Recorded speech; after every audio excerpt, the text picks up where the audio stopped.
Welcome to the May 7th, 2019 regular board meeting of the Everett Public Schools Board of Directors. The meeting is hereby called to order. Please stand and join me in saying the Pledge of Allegiance. I pledge allegiance to the flag of the United States of America and to the republic for which it stands, one nation, under God, indivisible, with liberty and justice for all.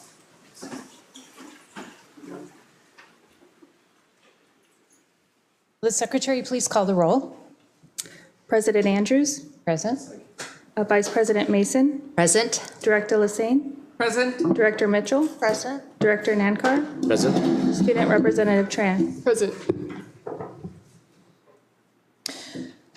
Our first item of business is the adoption of the agenda. Dr. Cohn, will you please introduce this afternoon's agenda? Yes, tonight, consistent with the plans established at your 2018 Summer Planning Workshop, tonight's agenda contains several elements related to both the district's strategic plan and the board's annual goals. There is this evening a segment for routine business, a segment for board comments, a segment for the Superintendents Report, a segment for strategic progress reporting, one for information items, one for new business, and one for upcoming agenda items. Since publishing the agenda to you, we've made a number of small edits, and we've actually had to revise it slightly. Item 401, adoption of the agenda, was updated with a revised timing sheet to include 10-2 board annual goals progress report for this year. This item was on the agenda, but we had not placed it on the timing sheet. Item 7.4, approval of minutes of the March 29 special meeting was added to the agenda. Directors received these minutes on April 12, in the April 12 edition of the Friday report, but we did not attach it to the correct meeting electronically. Sorry about that. We fixed it. Item 7.5, approval of minutes to the April 9 meeting, the April 9 regular meeting was added to the agenda. The directors received these on the April 12 Friday report as well. So the minutes were reversed in some fashion, and they're there the way you expect them to be. Item 9.1, the minutes themselves aren't any different than when you saw them earlier. Item 9.1, the superintendent's report will be updated during the meeting as is customary for regular meetings. Item 10.1, Associated Student Body Budget 2019-20 was updated. Cascade High School and Everett High School's budget presentations were updated with a few additional bullet points, some minor formatting and clarifying language, and I specifically asked, as a result of conversation with the Cascade students a couple days ago, to add a few items because I thought you would be particularly interested in hearing them, so they did so. Of course, the board may elect to change the order of business by a majority vote of the members. I'd note for you that because of the ASB presentations, the actual order of the meeting is different than it typically is in your policies and procedures, so that we may put the students up as the first major item of business after audience, board, and superintendent comments. Please note this is not the point on the agenda to request items be removed from the consent agenda. In all other respects, the agenda is as we presented it to you, and we ask your approval of it. Thank you, Dr. Cohn. Is there a motion to adopt the agenda as amended? So moved. Second. It's been moved by Director Mason and seconded by Director Nankar to adopt the agenda. Is there any discussion? Hearing none. All those in favor say aye. Aye. Those opposed, no. Motion carries and the agenda is adopted. Move on to section 5.0, recognitions. All right, well, we don't actually have what we would call normally a recognition this evening, but we do have a treat. We have this evening with us the Jackson High School, a Jackson High School String Quartet, which is part of the Chamber Orchestra, which we restarted in the district a few years ago. Melanie West is here with us this evening with 4 students, and Melanie, I think, is going to stand up for a moment. And she has a microphone, apparently, and she's going to tell you a little bit about the Chamber Orchestra growth, her work at Jackson High School and Gateway, and then we're going to hear 1, 2, or 3 pieces from this wonderful group of 4 musicians. Thank you.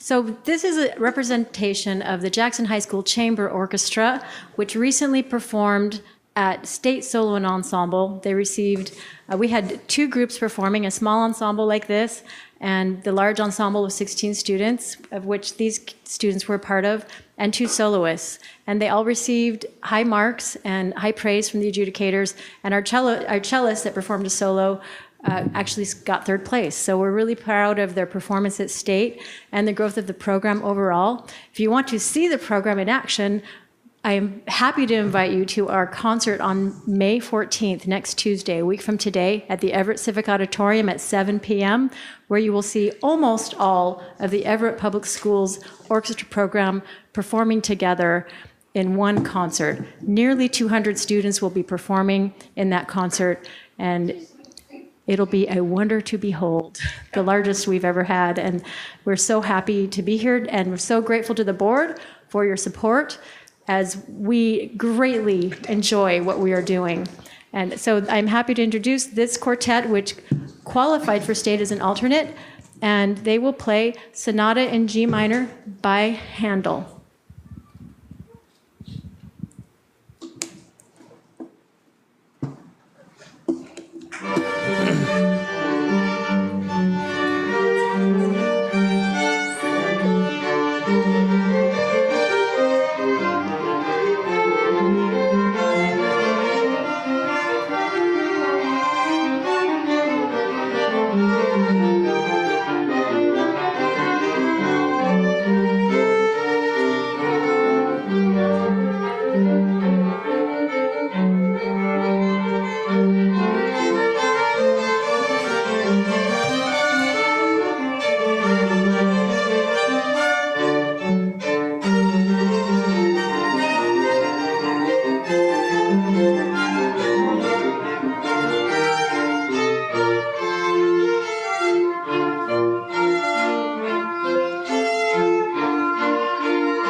all we got.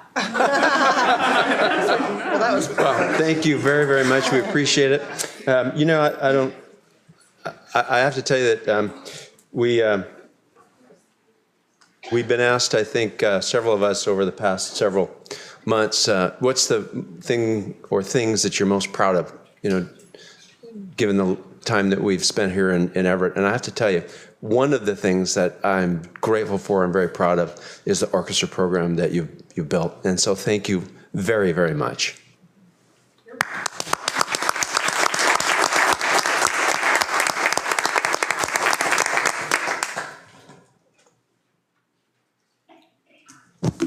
One more? No, that was just one. Encore? No encore tonight. We'll try to arrange another one. Always difficult to return to business. We could just sit here and be entertained all night. All right. We'll move on to section 6.0, audience comments. The school board sets aside time each regular board meeting to hear from our constituents. We do this because we value public input and want to hear and understand the perspectives brought to the table. Dr. Cohn, are there any requests for public comments? No, there are no requests this evening.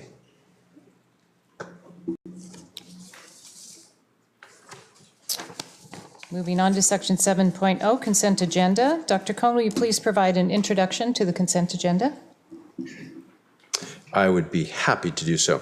The board's consent agenda contains repetitive business items. Examples of this type of item include meeting minutes, personnel actions, expense vouchers, surplus lists, gifts and grants, and recurring contracts. Sometimes the consent agenda will include items that occur less frequently, but are still of a routine business nature. The less frequently occurring agenda items are usually reviewed by the board in its Friday report, 1 or more weeks before the board meeting, when those items are scheduled to appear in the consent agenda.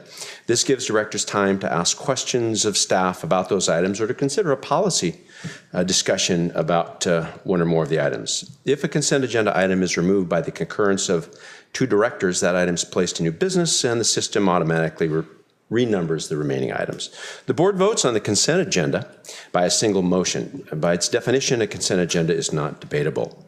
In the case of this consent agenda, the superintendent's office has received no questions or comments regarding these items. Therefore, the consent agenda is presented as published, and we ask your approval thereof. Thank you, Dr. Cohn. Is there a motion to approve the consent agenda? So moved. Second? It's been moved by Director Lassane and seconded by Director Mitchell to approve the consent agenda. Does any director wish to remove an item from the consent agenda and place it in the new business section? Hearing no requests, we'll proceed to the vote. All those in favor say aye. Aye. Those opposed? Consent agenda is approved. Next, we will have board comments. This is our time for directors and student representative, singular, to share activities and comments that relate to board service. It's been nearly a month since our last meeting, and I know directors have been busy, so let's get an update. Let's start with student representative Tran. Cascade is hosting our first Night of the Arts next Thursday. It's from 4 to 7:30, and it's a chance for students to display their art from over this year. And this semester, I started taking ceramics. It's my first visual arts class, and I'm enjoying it a lot. And we're working on a project where we make bowls. We made 2 bowls, and we get to keep one, and then we donate one. And people who come to Night of the Arts can pay $5 for the Empty Bowls Foundation for hunger awareness, and they receive a student bowl and then get free soup. So it would be nice if people could come. Oh, What day is that again? Next awesome Thursday. Thursday. A week from Thursday. The 16th. The 16th. 16th. Okay. What time again? 4 to 7:30. 4 to 7:30. Thank you. Director Nankar? Keeping along with the art theme, and then mixing up my personal world and the board work here, or the school here. March 24th, I work for community transit, if that's not known. And we launched a new bus rapid transit along the Bothell Everett Highway. And to cut a long story short, we had 3 Cascade High School students.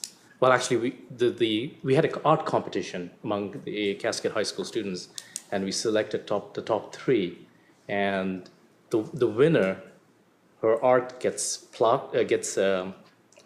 I don't know what the word is, but it looks very nice. It was presented to various elected officials that came to our event, and they'll also be put along our new buses. So that's a lot of exposure for our kids. And then the great thing was the three kids that won, that were selected, 1, 2, and 3, along with the art teacher, took the time off because the event was on a weekend to come to our community event and sign their art pictures. Yeah, so that was really neat, and I got a chance to meet all 3 of them, and they were really happy about that. Just for the opportunity. I'm sure all the board directors also got a chance, but got to go and visit the new schools, the Tamber Creek as well as North Middle School, and can't help but feels a level of excitement for the families that would be moving there, especially for Tamber Creek, because it's a new neighborhood. There are tons of new development in that area, and the tour that I got, even though it's not complete yet, but the things that were happening there, the level of engineering, the facility, state of the art, and then while we've come so far in terms of our graduation rates, now to add to this level of where you bring them to good schools, infrastructurally, where kids can learn, and I think it's so very exciting. And it is similar with the North Middle School, particularly with the North Middle School, where I made a comment, I think, to Mike, who was very kind to give us the tour. There were parts of that area that were sort of dilapidated. I won't mince words here, but with the level of revitalization of that entire school, I can see that the whole region being sort of coming to life. There was some sort of older buildings, not necessarily in the school property area, but you've got this nice, fantastic looking school, imposing in its entire neighborhood. You've got the field, so I can see. It's not the school district's duty per se to build community, but then here you go. That's exactly what you're doing, and that itself is very empowering. And then finally, last but not the least, I must congratulate Dr. Cohn on his Elson Floyd Award. Yeah. I think it's next week, I think is when it's being awarded, and it's a very nice article as well in the Herald today. And another thing that I learned was, as a soccer coach, I teach my kids there was this quote that I'm referring to about, you don't sort of slow down as you come close to the finish line. And I've just used that in the sports analogy, but then you put that in the context of schools and learn something every day. Thank you, yeah. Thank you. Director Lassane? Yes, I also had an opportunity to tour both Tamber Creek and North Middle School, and I am truly excited as well with the state-of-the-art school and the amount of light that comes in, the opportunity to partner between different classrooms. And Mike, the architects who did that up really did a good job, and it is state-of-the-art. And I look forward to having the community be able to share that excitement when school starts, I'm just looking forward to having all the kids just run right down in and just say, wow, this is my new school. So they're very nice, very, very nice. It was a little bit rainy on the day that we went over there, but this is the Northwest, what can we say? I also had the opportunity to attend reading at Silver Lake. I think it's really great when we have an opportunity to bring parents on the campus and say, hey, let's read to our kids. and participate just for an hour, you know, just doing something positive. And I really liked going over there and sharing what new book that I might have with the students. So that's a good opportunity. And I also attended the YMCA Good Friday prayer breakfast at that. We had the Galloping Gourmet Graham Kerr, who was the speaker that time. And it kind of took me back, way back, when I used to look at his TV shows and figure out, you know, some of the recipes that he was making. And he definitely had some good ideas at the time. I never jumped over a desk in order to fix my food, though. I would never do that.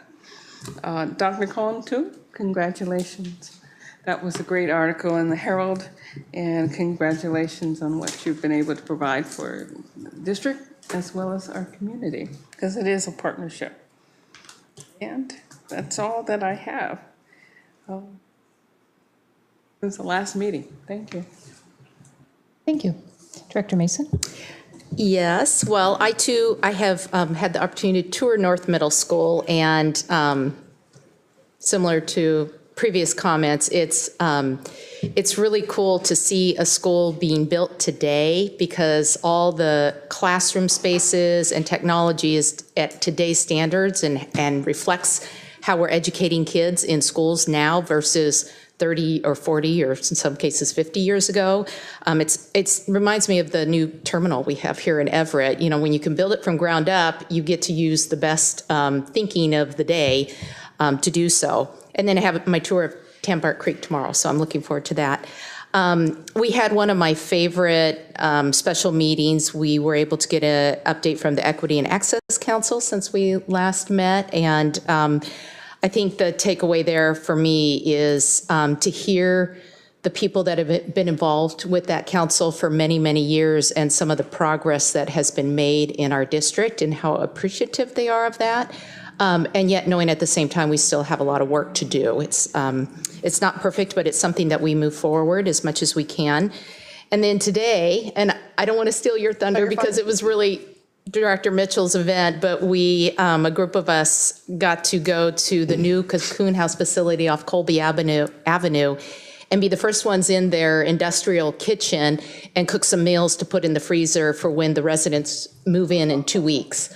So that was really cool, and Director Mitchell, I'm sure, is going to elaborate on that. And again, congratulations to Dr. Cohn. I think we all reflect and feel the same way about how much deserved that award is and the work that you've done. And then lastly, I've just been working very hard on the home front to keep a student with all the SAT testing, AP testing, encouraging early bedtimes, healthy meals, all those good healthy habits. It's not working entirely, but it's a process. I know none of you understand any of that. But I do want to wish all of you luck. I know we're trying to get you out of here kind of early tonight, so you can get to your AP studying. And finals coming up not too long. And if you're a senior, graduation. So I just want to say congratulations to all of you. That's all I have. Thank you. All right. Director Mitchell? Well, I appreciate Director Mason joining me today. My company does a community partnership day across the country, and it was a pleasure that Cocoon House agreed that we could come in. So there are about 5 of us from my company, and then invited Caroline, who brought a friend, and then I invited another friend, where we were able to make 70 meals for the kids. And it was really great, and to meet a lot of the staff that I've coordinated things on email and actually put faces to names. So that was really, really great. Also had the pleasure of visiting North and Tambart Creek with 2 real takeaways. The first one being that Darcy did point out, the construction manager, the fact that our middle school with really the highest poverty and our elementary school might have the lowest poverty, is what I'm predicting, are being constructed equally, with no disparity between those 2 schools, which I just think shows our mission towards equity access, and justice in this district. So that was really one takeaway. And then Darcy introduced me to the owner, I think it is, of Tiger Construction, who's building Tambark Creek, who asked me about our CTE programs. And I said, oh, well, let me make sure that Darcy introduces you to Dana. And but I thought that was a great opportunity for an employer to reach out to us about what he could do for our students.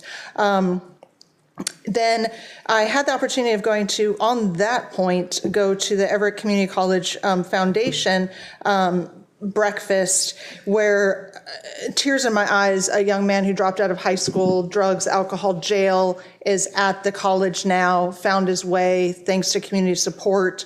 But really reinforces our efforts, and Dr. Cohn, your efforts since you've been here, of keeping kids in school, preventing the dropouts, preventing that re-engagement through our Graduation Alliance, and just how important it is to prevent more young men like that. But the fact that the community supports are here. One other thing that I've been doing wholeheartedly is making sure that as much as we're recognizing you, we are also in the stages of finding a new superintendent, and making sure that I am telling everyone about our date for public engagement with whoever our final candidates are, and on the Wednesday, the 28th, I think is when it is, and making sure that people are getting their emails and assigned 29th, whatever the Wednesday is, and making sure that people know, because we want feedback. It's our vote, but making sure everybody knows that we want that. And then the last thing, speaking of the seniors that are here, and a personal note, it's so nice when your hairdresser texts you and says, can I move our appointment by half an hour because my daughter's going to do the grad walk at Penny Creek, a Cascade senior, and I'm, oh, absolutely, and I think I'm going to be there with you. And this is a happy time of the year with all of our seniors who are graduating and all the activities that they get to do with their parents. And, it's a month away, and I'm really looking forward to it. So thank you. Thank you. Since last meeting, the first night after our last meeting was our first LGBTQ family night, which I attended. It was fairly well attended, and we had a speaker from PFLAG in Skagit County who was quite interesting. A lot of resources available, and in speaking to some of the attendees afterwards, just heard a clear message that everyone just felt really honored to just be recognized. That was followed by a part of our Equity and Access Committee work. We had a panel of middle school, high school, and parents of LGBTQ students, and the students were amazing, very articulate, and again, just very informative and helping us understand how we can incorporate that population again, along with our equity and access groups, with everyone else. So that was positive. I also did a tour of Tambark Creek and North Middle School. Interesting to go to North Middle School because my stepkids actually opened the old North Middle School back in the 80s, sorry. Not the 60s, yeah. Wrong decade. And at both schools, I guess my takeaway that hasn't been among those that have not been mentioned is just the amazing work it takes to build a school. All the moving pieces and parts and teamwork and management, and saw so many sort of career-connected learning jobs in action. It was totally very amazing to me. The other takeaway is just thank you to our community for supporting our ability to build or remodel, well, actually it's build new schools. It's just really important. These students are going to be so thrilled to be in these facilities. I also had the pleasure of being part of a book club in Everett High School, along with Mr. Fleckenstein, who's not here tonight. So it was a book club for an English AP class, and we read All the Light We Cannot See, which is an amazing book. So there were 4 in the book club, and then we joined as adults, and we had a discussion about the book. And again, was just impressed with the analysis and depth of knowledge the students had in discussing that book and the different perspectives. And it was a really great experience. And I'm hoping the instructor, Miss Adams, I believe, will do it again next year and invite more adults. It was really a wonderful way to have a real small group conversation with some students. Also attended the art show and had the pleasure of handing out numerous awards, and our art is still exhibited out there. A lot of, I think, close to 200 pieces. So, and I am, again, still thrilled with our ability to exhibit the artwork in this new facility compared to our old facility where you had it in narrow hallways and you had to look at it like this. So, great. And I think that is about it. So we will move on to Superintendent's Report. All righty. So tonight, the title page on the report this evening has a picture of the Skagit Valley during the Tulip Festival, which runs April 1st to 30. And it's sort of the welcome to spring kind of introduction to the report, but it's also kind of it's a little bit personal too. So when I was in high school, I graduated in '73, and as soon as I was able to get my driver's license and get a first aid card at Skagit Valley College, I was able to go to work for the Twin City Foods, which at the time was the largest private packer of frozen peas and corn in the entire world. And this whole field, well, not the whole field, a large portion of this part of the valley was peas. It was pea vines, and so I was able to work 12 hours a day for 7 days a week from the beginning to the end of the season in order to earn money to go to college, which was very important to our family. So this particular picture has a great deal of meaning for me, and it's really kind of pretty besides. Four areas of report for the superintendent's update this evening.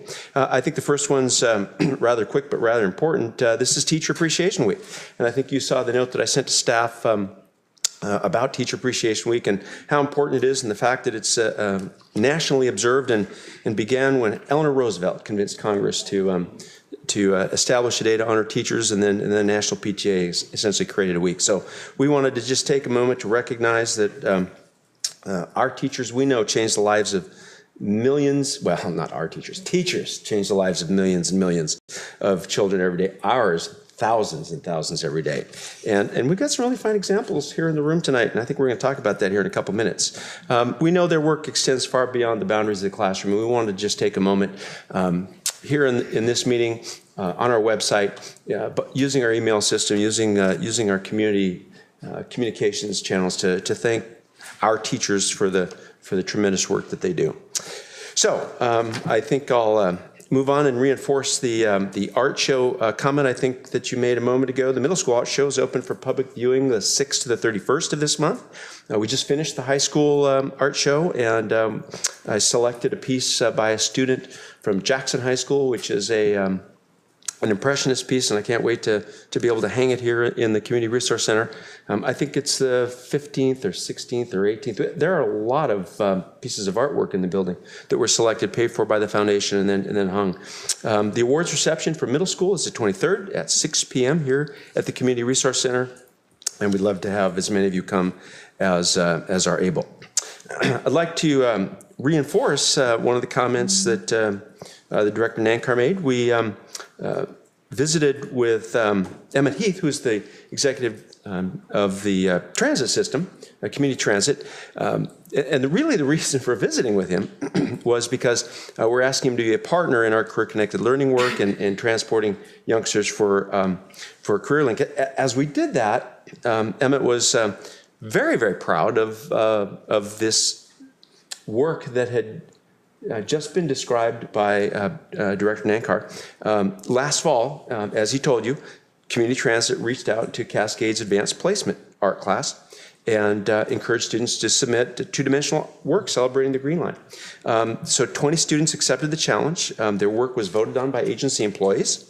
More than 400 votes were cast. The top 3 vote getters earned a gift certificate for art supplies and special recognition at the School for the Artist. All 3 winning artists attended the Green Line grand opening celebration, sitting in a special tent and signing professionally printed gallery cards of their Swift Green Line piece. The piece that won the grand prize is being framed for dignitaries and elected officials as a thank you for their support throughout the Swift Green Line project. And we're going to go ahead and put some of that information up on the website if we don't have it there already.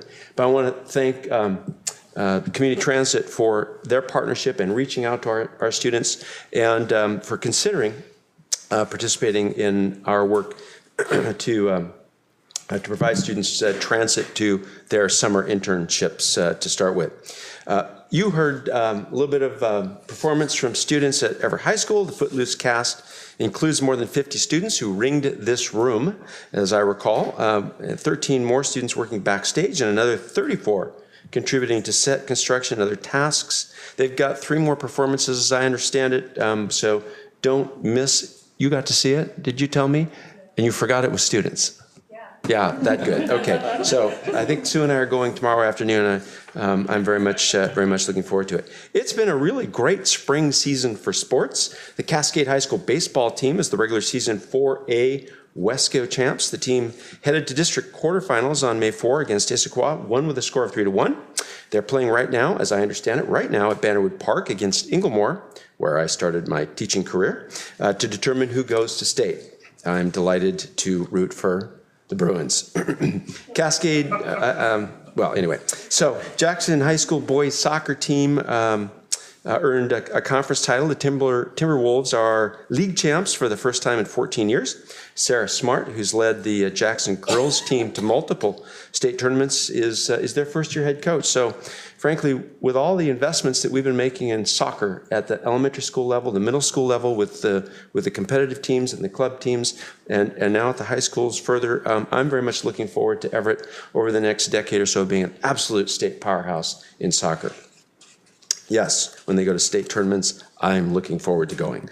Everett High School Seagulls baseball recently won their first playoff game since 2010. Tonight they're facing Edmonds Woodway right next door to at Funco Field at Everett Memorial Stadium. I know that's a mouthful, but we did agree to it, right? With a win, the Seagulls will secure their first state tournament berth since 1995. So, in addition, in softball, both Everett High School and Jackson High School softball teams have qualified for postseason runs. Everett High is in 3rd place in Wesco 3A, and Jackson High School is in 2nd place in Wesco 4A. So, I thought it was a great opportunity to share with you that the teams are really doing well, and it's very exciting. They're not the only ones who've been doing incredibly well. Our DECA students participated with over 18,000 students from across the United States and 7 countries. They competed in events and attended leadership sessions at the DECA International Career Development Conference in Orlando, Florida. Yes, Orlando, Florida. It was a long plane ride. Cascade High School took 4 students, and senior Sabrina Riley finished in the top 10 internationally. Everett High School took 9 students. And Jackson High School took 9 students. 5 competitors were international finalists in the top 20 internationally. So one of our students took home 2nd place in her event, Priyanka Rao, and this is a tremendous achievement at the international level. So we're very, very proud of them, and wanted to let you know that they've done incredibly well. This is a 25th anniversary for 2 of our schools. Jackson High School was built in 1994 for 1,500 students, began its life with 661 students in its first year. In 2004, the D Wing was constructed, and in 2012, I think it was shortly after I came aboard and found out that they were running 3 lunches there, we built the Annex, which allows for 2 lunches. And additionally, over the years, 17 portables have been phased in to accommodate the additional enrollment growth. There are now over 2,200 students at Jackson and almost 190 staff members. Gateway Middle School was opened in '94 with 468 students in grades 6 and 7. Today, it's home to 933 students, and we want to congratulate those 2 schools on a quarter century of success. I wanted to let you know our PTSA Award celebration's up and coming soon. We want to congratulate the Golden Acorn Outstanding Educator and Outstanding Advocate awardees. Those will be given to those folks who make a a remarkable difference in our schools and are chosen by those PTAs. The award celebration will be held on the 15th of May at 6:30 p.m. I believe it's in the Edward Hanson Conference Center at Angel of the Winds Arena in downtown Everett. I wanted to give you just a quick highlight. We've been sharing some information with folks in the community, and I wanted to put some data up for you to make sure that all 5 of you had just a moment to consider it. You may remember that once upon a time we spent about 22 months creating the strategic plan of the district, and we involved hundreds and hundreds of community members. And one of the things that was really important and was a significant part of the conversation was whether or not to set a lofty goal of 100% graduation.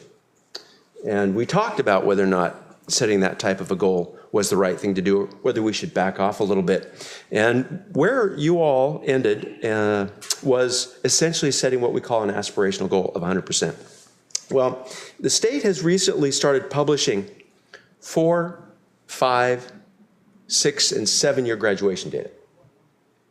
So we track all the way up to that point when students turn 21, and we continue to try to get them back in school. The state is now publishing that information and including it in the ratings that score essentially the performance of high schools. This is the most recent data that we published so that you can see the district's 4-year, 5-year, 6-year, and 7-year grad rates from 2018, 2017, 2016, and 2015, and how our rates compare to all of Snohomish County and the state. I wanted to show you very quickly some growth over the past, I think it's 10 years that we did this for you. We break student populations down a lot of different ways to make sure that we don't miss youngsters in the process of this work. One of the groups that is very difficult to graduate, 2 of the groups that are very difficult to graduate, frankly, are special education students and English language learners, especially those who come to the country later in their educational career. I wanted you to see the growth in special education students' 4-year rates from 2011 to 2018, and I wanted you to see the English language learner rates as well.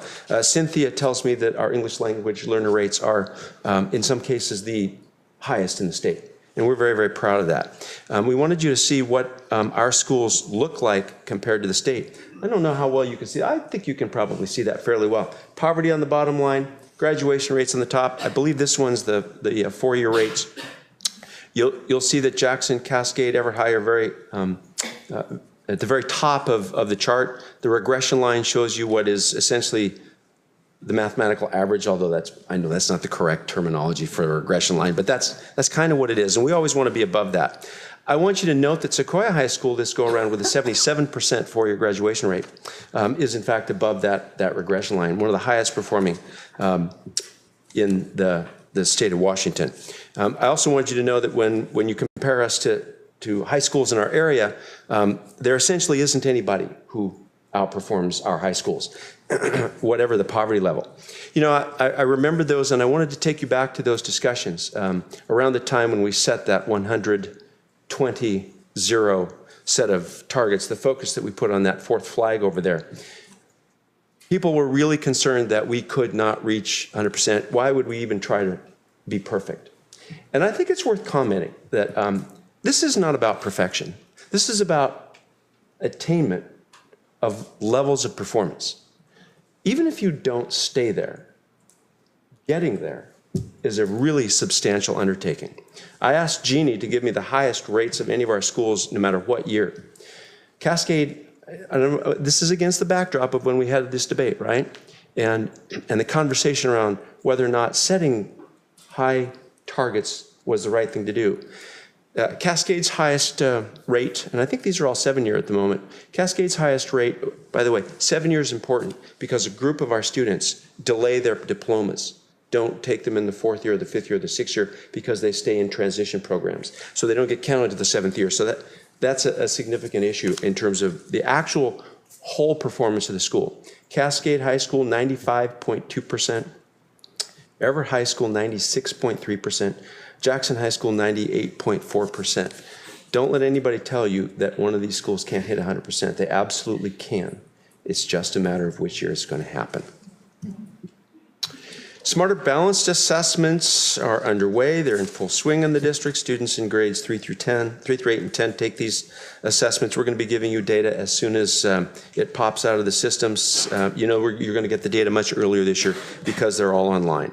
And this is, of course, a year in which we're experiencing all kinds of interesting issues with special education students, accommodations with certain types of software that the state's having some trouble with. So I want to warn you ahead of time that that could impact the results of the district. And the state knows this. We've been sharing that information with them. I wanted you to know that the 2019 biennial session of the legislature ended apparently on time. We have had a number of changes, and I wanted to give you a couple of quick updates from our financial staff. It looks like we're going to be able, as a result of the levy law change, collect about $12 million more on the levy than if they had not made that change. That's pretty significant. When you go out 2 and 3 and 4 years, it doesn't solve the problems in all those out years, but my goodness, it's a wonderful next step. So that's a huge relief. Special education's shortfall in this district in 17-18 was $7.5 million. The projected shortfall in 18-19 is $5 million. The state increased the multiplier and changed the way safety net works. We expect about $850,000 from that multiplier change, and we think that the threshold will net us about $500,000, something in that general vicinity. I expect the state will adjust those factors over time as they get a little bit more experience. Used to be in the 70s when I started teaching there, special ed was funded a different way, and districts were able to reclassify students to get more money. And the state eventually caught on to that and changed the system to what we've got today. So what we're trying to do is figure out a way that districts are reasonably and adequately funded fully for the work that they do with special ed kids. Our deficit in this district has been almost up to $10 million, and that really should be zero because this is basic education, and it's the state's responsibility to fund that. The School Employees Benefit Board was funded. We think that that's going to be a shortfall for this district of about $1 to $2 million in terms of funding. We expect the state eventually to solve that problem, but it certainly didn't happen this session. They came a lot closer than we originally thought they were going to. So that's good news. So we will shift, all of our staff will shift into the new system in I believe it's January 1, 2020. Thank you very much. And I'll be cheering for you. K-3 class size compliance is actually going to be required for 2019-20. The state's been giving us a pass on that, but that's not the case. We have actually been moving toward full compliance, and we expect not to have any deducts from the state because we can't hit that target. We've been working on that for some time. That doesn't mean we don't need some more space, but I wanted you to know that that's where we're heading. Very quickly, North Middle School project continues on schedule. The electrical roughing is now complete. Installation of the sheetrock and the mudding and the taping continue, and that ceiling grid work has begun. Exterior brick veneer is nearly complete, and the site work around the building has begun, and we're very much looking forward to being able to move in on time. Tambar Creek Elementary School exterior windows are being installed, roofing, interior sheetrock, lockers, all complete. The tackable wall panels, the whiteboards, the casework is being installed. Floor polishing, ceramic tile work will be done by mid-May, and the parking lot grading, exterior lighting, and curbing are in process, and that elevator installation is going to be done, I understand, May 10. I want you to know we had our bond ratings with our bond rating interviews with Moody's and Standard & Poor's. We're keeping our fingers crossed, and as soon as we have that result, which should be this week, we will let you know.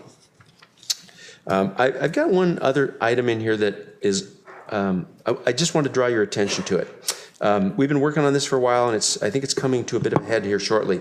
The Puget Sound Regional Council is composed of over 80 jurisdictions in our Puget Sound region, including King, Pierce, Snohomish, and Kitsap County, cities and towns, port states, and local transportation agencies, and tribal governments. The PSRC develops policies and coordinates decisions about regional growth, transportation, and economic development plan. The PSRC is currently working on the 10-year update of what's called Vision 2040, its long-range planning document, which would then become Vision 2050.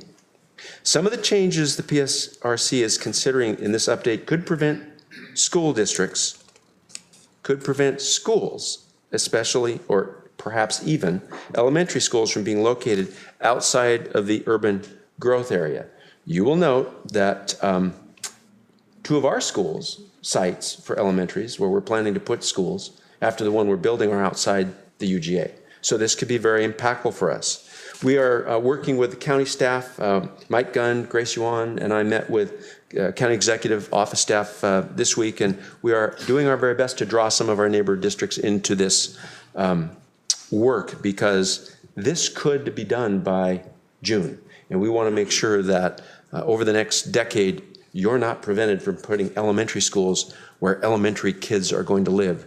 We want kids to be able to have neighborhood schools. And the Puget Sound Regional Council could prevent that from happening. All right? So we wanted to let you know that. Just a quick look at the school visits over the past month, and wanted you to have a sense of where I've been spending some of my Wednesdays and Thursdays and Fridays in particular. That is my report for this evening. Thank you all very, very much. I think we are ready to move into ASB work. Thank you, Dr. Kong. And we are ready to move into ASB work. So this evening we'll hear from our 4 high schools. Yes. Ruth, will you give introductions, please? Yes, I am. Good evening. We have students from our 4 high schools here today to present their ASB budgets. Attached to the agenda item is the full ASB budget that consolidates 5 middle schools and 4 high schools. They are developed by student leaders under the guidance of their respective ASB advisors. Should any revisions to these budgets that you're going to be introduced to today, should any revisions be necessary, the final ASB budget will be incorporated into the full district budget that you will be presented for approval in August. I'd like to thank the students and their advisors for their diligent work. They worked very hard in putting these presentations together, and I think you'll agree they did an awesome job. Let's get to the fun part. I am pleased to introduce Kelly Rogers, who will introduce Cascade High School student presenters. Awesome. Hello. Kelly Rogers, ASB Advisor at Cascade High School. We appreciate the opportunity for some of our exceptional student leaders to share with you some of the things they've accomplished this year and some goals that they've set for themselves for the upcoming year. So I'd like to introduce to you Jill Hoffman. He's our current ASB President. Hilton Nguyen is our President-elect. And Madeline Barrett, who is our ASB Secretary. Good afternoon, Board, Superintendent. It is always such a pleasure to present in front of you all today, and it's also pretty cool to see a fellow Bruin up here on the board. An overview of today's presentation includes presenting our 2019-2020 ASB budget, and we're also hoping to highlight some of our ASB activities and points of pride. A further overview includes an overview of our budget, including our revenue and expenditures, our budget development process. We're going to give you an ASB snapshot, including our major fundraising events and points of pride. Then we're going to wrap up our presentation with some questions at the end. But now I'm going to hand it over to Maddie with our ASB budget. Thank you, Joe. For our 2019 to 2020 budget revenues, we have our beginning balance for our 2019 to 2020 budget estimated at approximately $222,000. Our total revenues are estimated for $666,000, leaving us with our total available resources at $888,000 approximately. One thing you will note is that our clubs, for our 2019 to 2020 budget, their revenues are higher than they have been in the past, and they have been increasing over the several years. This is because as an ASB, we have asked for next year our competitive clubs to start fundraising for their state trips and competitions. As we've noticed that our competitive clubs at Cascade, they're increasing and growing, and to maintain sustainability, we've asked them that. For our 2019 to 2020 budget expenditures, our total expenditures are approximated at $690,000. Again, with our clubs, as they are increasing in their revenues, we have built the capacity for them to be able to spend that down out of their accounts.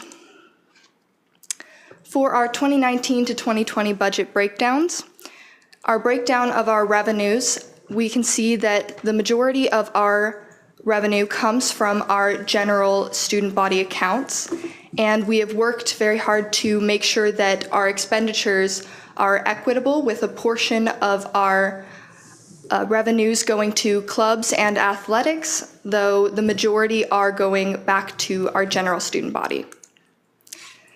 For our 2019 to 2020 budget fund balance, we have our approximated ending fund balance at approximately $198,000. Over the past several years, we have been working very hard to spend our ending fund balance down, and we feel very comfortable sitting in that $200,000 to $250,000 range.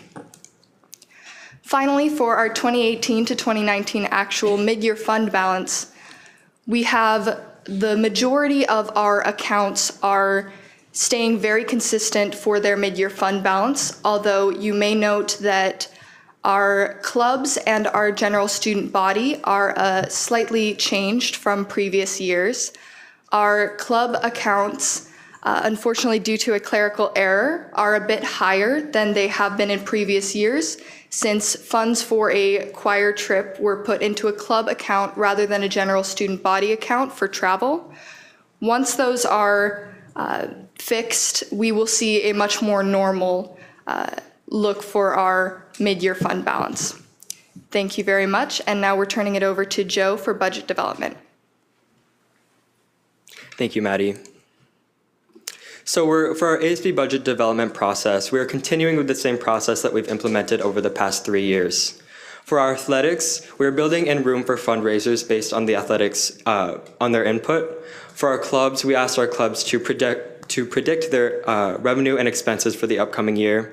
And for our general ASB accounts, we are gauging our projected need based on previous year's numbers. For the budget development revenue distribution, one of our paramount goals is to ensure equitable distribution of revenue between clubs and sports. For our sports specifically, we allocate funds in order for them to function as normal. And over the past 3 years, only 2 sports have come to us asking for extra funds for things like uniforms and in-season costs.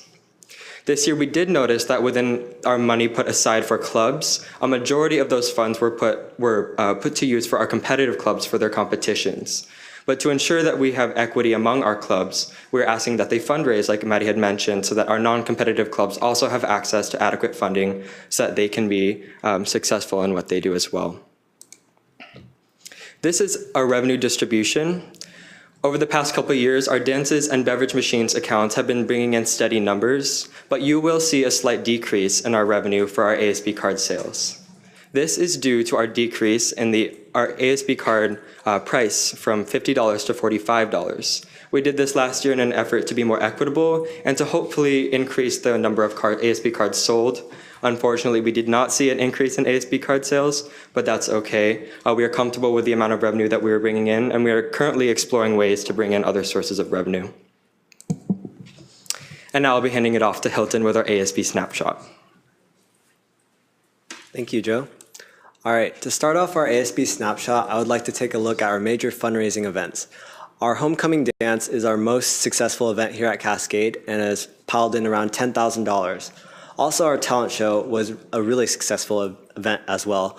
And due to its low cost, we pulled in around 400 attendees, and it turned out to be a great community event. Next, I would like to take a look at our club's events and activities. Our Little Shop of Horrors musical performed by Drama Club happens to be the first musical performed by Drama Club in the past 5 years. And it's also the first time that Drama Club made use of our stage in over 5.5 years as well. So it's really nice to see Drama Club bringing back musicals to Cascade. For our community service projects, a project I would like to highlight is our 57th annual food drive. The food drive is our most biggest and traditional event here at Cascade due to the massive involvement of students, staff, as well as our communities and our family. So our totals for this year were 79,432 cans, as well as $18,884 and 1,850 gifts. So it's really nice to see our Bruins going out and doing acts of service for our community.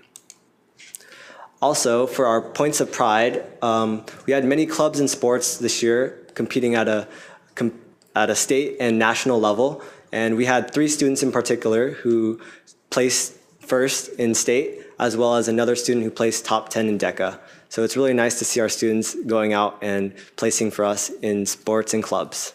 Thank you. So I'm going to bring it back to Joe for the rest of our ASB Snapshot. As an ASB, we are always exploring ways to remove barriers so that all students can attain success in their high school.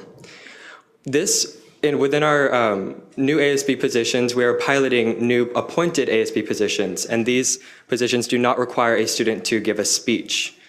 This is huge, and we are really able to bring in a diverse number of students to our ASB family for the upcoming school year, and we are so excited to see what they can achieve in the upcoming year. We are also very proud to be piloting our new 5-Star Students School app. This app, which I will talk a little bit about more in the next slide, allows us to really gauge our student involvement in our school-wide events and also incentivize our various events so that we can really get as many students to them as possible. We are very proud to have hosted our very first annual Culture Night, and this was a huge success where students were able to really showcase the diverse cultures that we have present at our school through performances, through musical performances, food, and other presentations, and we are so looking forward to continuing this in the future. As an ASB, we're also always looking at ways to improve our various events so that they are equitable and accessible for all students. And this year we did that with our Tolo. So this year, instead of just having our dance floor available for students, we also had activities to the side of the dance floor, such as Uno, Mario Kart, and other activities of that sort. So students who don't necessarily love to dance could also find fun at this event. Some suggestions from the future from ASB. We're in a dream world. We would really hope for our ASB prices to be lowered to around $30 or even closer to $25. And in order for this goal to be reached, we have to look at other ways in bringing in revenue. So that's where we're exploring ways to promote fundraising school-wide, so that because we have relied on ASB card revenue in the past. We are also exploring ways to continue to embrace our demographics. This year with our Culture Night, we saw a really big turnout of our cultural events. So we are really looking at ways to see in what ways we can continue to do that. And in helping to do that, we are using our app, which I had mentioned in the previous slide. So if you look to the right, you will see that since spring break, we already have 72% of our whole student population who is involved in some sort of ASB event already. So this includes attendance in our talent show, voting in an election, or attendance at another school-wide event. And we are so excited to see where this app can take us so that we can really incentivize and continue to make all of our activities equitable and accessible for all of our students. Thank you to the board. Now we are open for questions, if you have any. Would it be possible for the other officers to come forward and introduce themselves as well for this part? Of course. The other students from Cascade.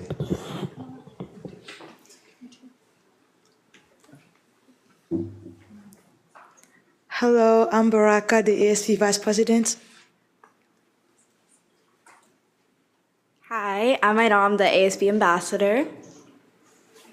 Hi, I'm Cole. I'm the ASB Public Relations. Hello, I'm Katina, and I'm the Public Relations Elect. And I am Joey McCracken. I am the upcoming ASB Vice President. Welcome. Thank you. Are there any questions? May I just make a couple comments? Yes. First off, I want to congratulate you all on looking at equity and decreasing your cost and decreasing your fund balance. That has been a focus of ours. You probably heard it last year. And so congratulations on accomplishing that and continuing to have that as a focus. And then also, I just appreciate the fact that you guys almost always wear your Bruin pride. And it is absolutely outstanding. And you have been recognized for that cultural night all throughout this district at almost every single meeting I've been to, especially the Equity and Access Council that was mentioned. The fact that your principal, soon-to-be principal, said the first annual, just with that kind of just gall, to just say first annual, not just the first only, but just to say this is presumptive, a continuous thing. So congratulations. So thank you. Any other comments or questions? Oh, I'll just say thank you, and I was very impressed with the presentation. This is my first as well. So. This is your first. Yeah. These are fun, aren't they? Yeah. I wasn't lying. They're fun for them after they're done. Yeah, yeah. They're fun for us. Yeah, that was a great presentation. It's great to hear from my leaders, school leaders, and I hope I get to work with the ASB more next year. I just had a question about the new ASB positions that don't have speeches. I just didn't hear about that, so I just wanted to know what's coming next year. Yeah, for sure. So we opened up appointed positions, and yes, like you mentioned, these don't require a speech. Mm-hmm. So students were able to apply for these positions. Some of them include a media technician. We also have duo ambassadors next year as well. But our focus in removing that speech portion of this was really to access a different type of student, a student that's often not heard in student leadership. So we definitely got some quieter students, and we definitely saw a more diverse turnout for our ASB next year. So we're very excited to see what they can do. Thank you. So I want to compliment the students on this as well. Typically, ASB positions are part of the Constitution. Constitutions have to be approved by school boards. Any amendments to the Constitutions have to be approved. What they've done is created some appointed positions essentially through a bylaws process, as I understand it, which allows them to test out some new offices without actually going through the whole constitutional change process. It's really very ingenious.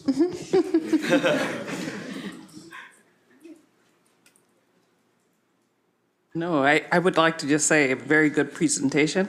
Very, very professional, and I do like the fact that you did wear your blue colors. That's fantastic. I have a question, and that question has to do with expenditures or planned expenditure budgets. When you looked at, you may have to repeat something that you have probably said, and I just went over my head. You mentioned that for expenditures, you're planning on reducing or increasing the athletic portions of your expenditures as well as your club expenditures planned. Can you give me the reasons why, again, you decided to go that direction? Yes, well, for our clubs, we noticed that our competitive clubs, they've been growing over the past couple years, so we have more competitive clubs and more students participating in those. So they have been asking through contributions requests, that is a system we use to give them funds for competitions. They've been asking for those things that, like money for state competitions and whatnot, and we have worked very hard to make sure that we are equitably giving to those clubs. And throughout the past year, we have given approximately $100 to each student going to a state competition. But we have noticed that it's not going to be as sustainable in the future. So those revenues are increasing and expenditures are increasing for those clubs specifically, because we're asking them to provide, to front more of the cost for those trips. Mm-hmm. Yeah. Thank you very much. I appreciate it. Thank you. Director Mason. Thank you for an excellent presentation, very solid, good start to the evening. I did have a question as a follow-up to Director Lassane regarding your competitive clubs. So I'm curious what kind of fundraising they typically do or they're being asked to do, just because I know sometimes that is a burden on families and time for students, especially when they're already in a competitive club. And then how do you budget for things like state competitions when they don't know they're going to be going until they go? So for competitive clubs, we've seen them do t-shirt sales and froyo sales at our lunches to try to get an extra fundraiser in there. But the way that we budget for those state competitions when we don't know that they're going to go yet, we have a system of having them ask for contributions from ASB when they know that they're going to state and they have all of their expenses calculated out. So they will come to us and ask for however much money they need for that, and we will decide how much we can give them so that we're not starting off our year expecting them to go to state, so we can more accurately judge what we're going to have as far as funds. Yeah, so. Great. Thank you very much. Good explanation. I will just add, excellent presentation. I was looking at your budget prior to the presentation, and I had a few questions on variances and differences between years, but you answered every one of them in your presentation. So that's a sign of a really good job, a really thorough understanding of what you are talking about. So very good. I was interested in your app using to gauge student involvement. Is that something that was developed by a high school student, or is it just an app that's out there? And what sort of data can you get from that app? Right. Thank you for asking that question. So we're very excited for this app.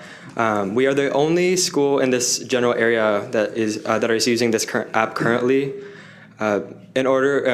In regards to gauging our events, we use student numbers in order to gauge the attendance to each one of our events. So we have some of our leadership students, type in their numbers or scan in their ASB cards so that we can really get solid numbers. This app also has the availability to enter in students who are members of clubs and sports and just other means of involvement on campus. So we're still in the infancy of piloting this new app. So it's only at the beginning of what we can potentially do with this app. So, but currently we've just been using it as kind of a way to gauge student involvement up to this point, but definitely working on expanding that for next year. Great. We like data, using data. Yeah. All right, Dr. Cohen. We absolutely do. I might note that Joe is also finishing up his year as the rep to the State Board of Education, where he's been representing us and students across the state very well.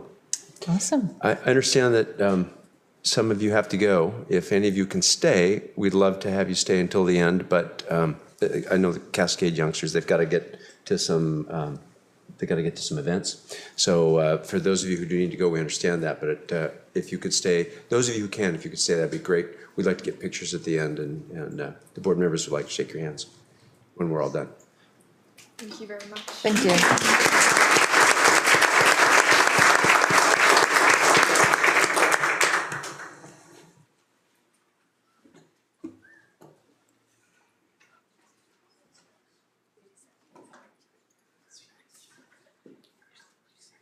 Okay, next we have Everett High School.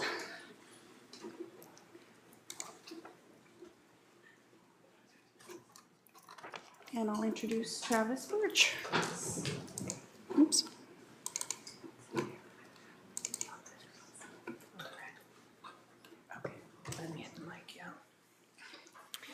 Good evening. My name is Travis Burse. I'm the ASB advisor at Everett High School. This is my first year doing this, but I've had the absolute pleasure of working with two of the most stellar students that I have ever worked with.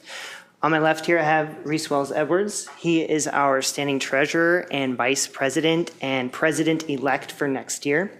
And on my right, I have Holly Kusler, who is our current president. Unfortunately, Megan Lowe couldn't be with us tonight. She's repping the Seagulls in a golf tournament, so she won't be here, but we wish her the best. Without further ado, I'm going to let my team do what they're here to do, so thank you. Thank you, Mr. Burse. Thank you so much for having us tonight. Today we are going to be presenting our 2019 to 2020 ASB budget for the board. We will also be describing our budget development process that we go through as an ASB group, and we will be highlighting our achievements and goals as an ASB cabinet.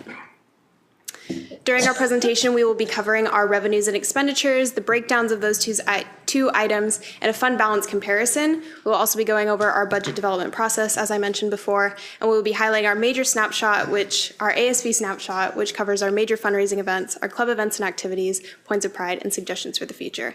At the end, we will be able to entertain any questions that you may have. So first, we're going to be going over our 2019-2020 ASB budget, which will cover, as Holly said, revenues, expenditures, and breakdowns of those with a fund balance comparison.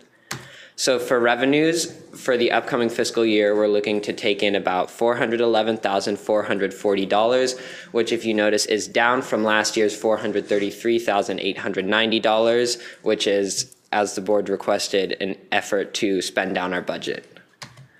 The next expenditures, we will be spending $422,040 projected for the upcoming year.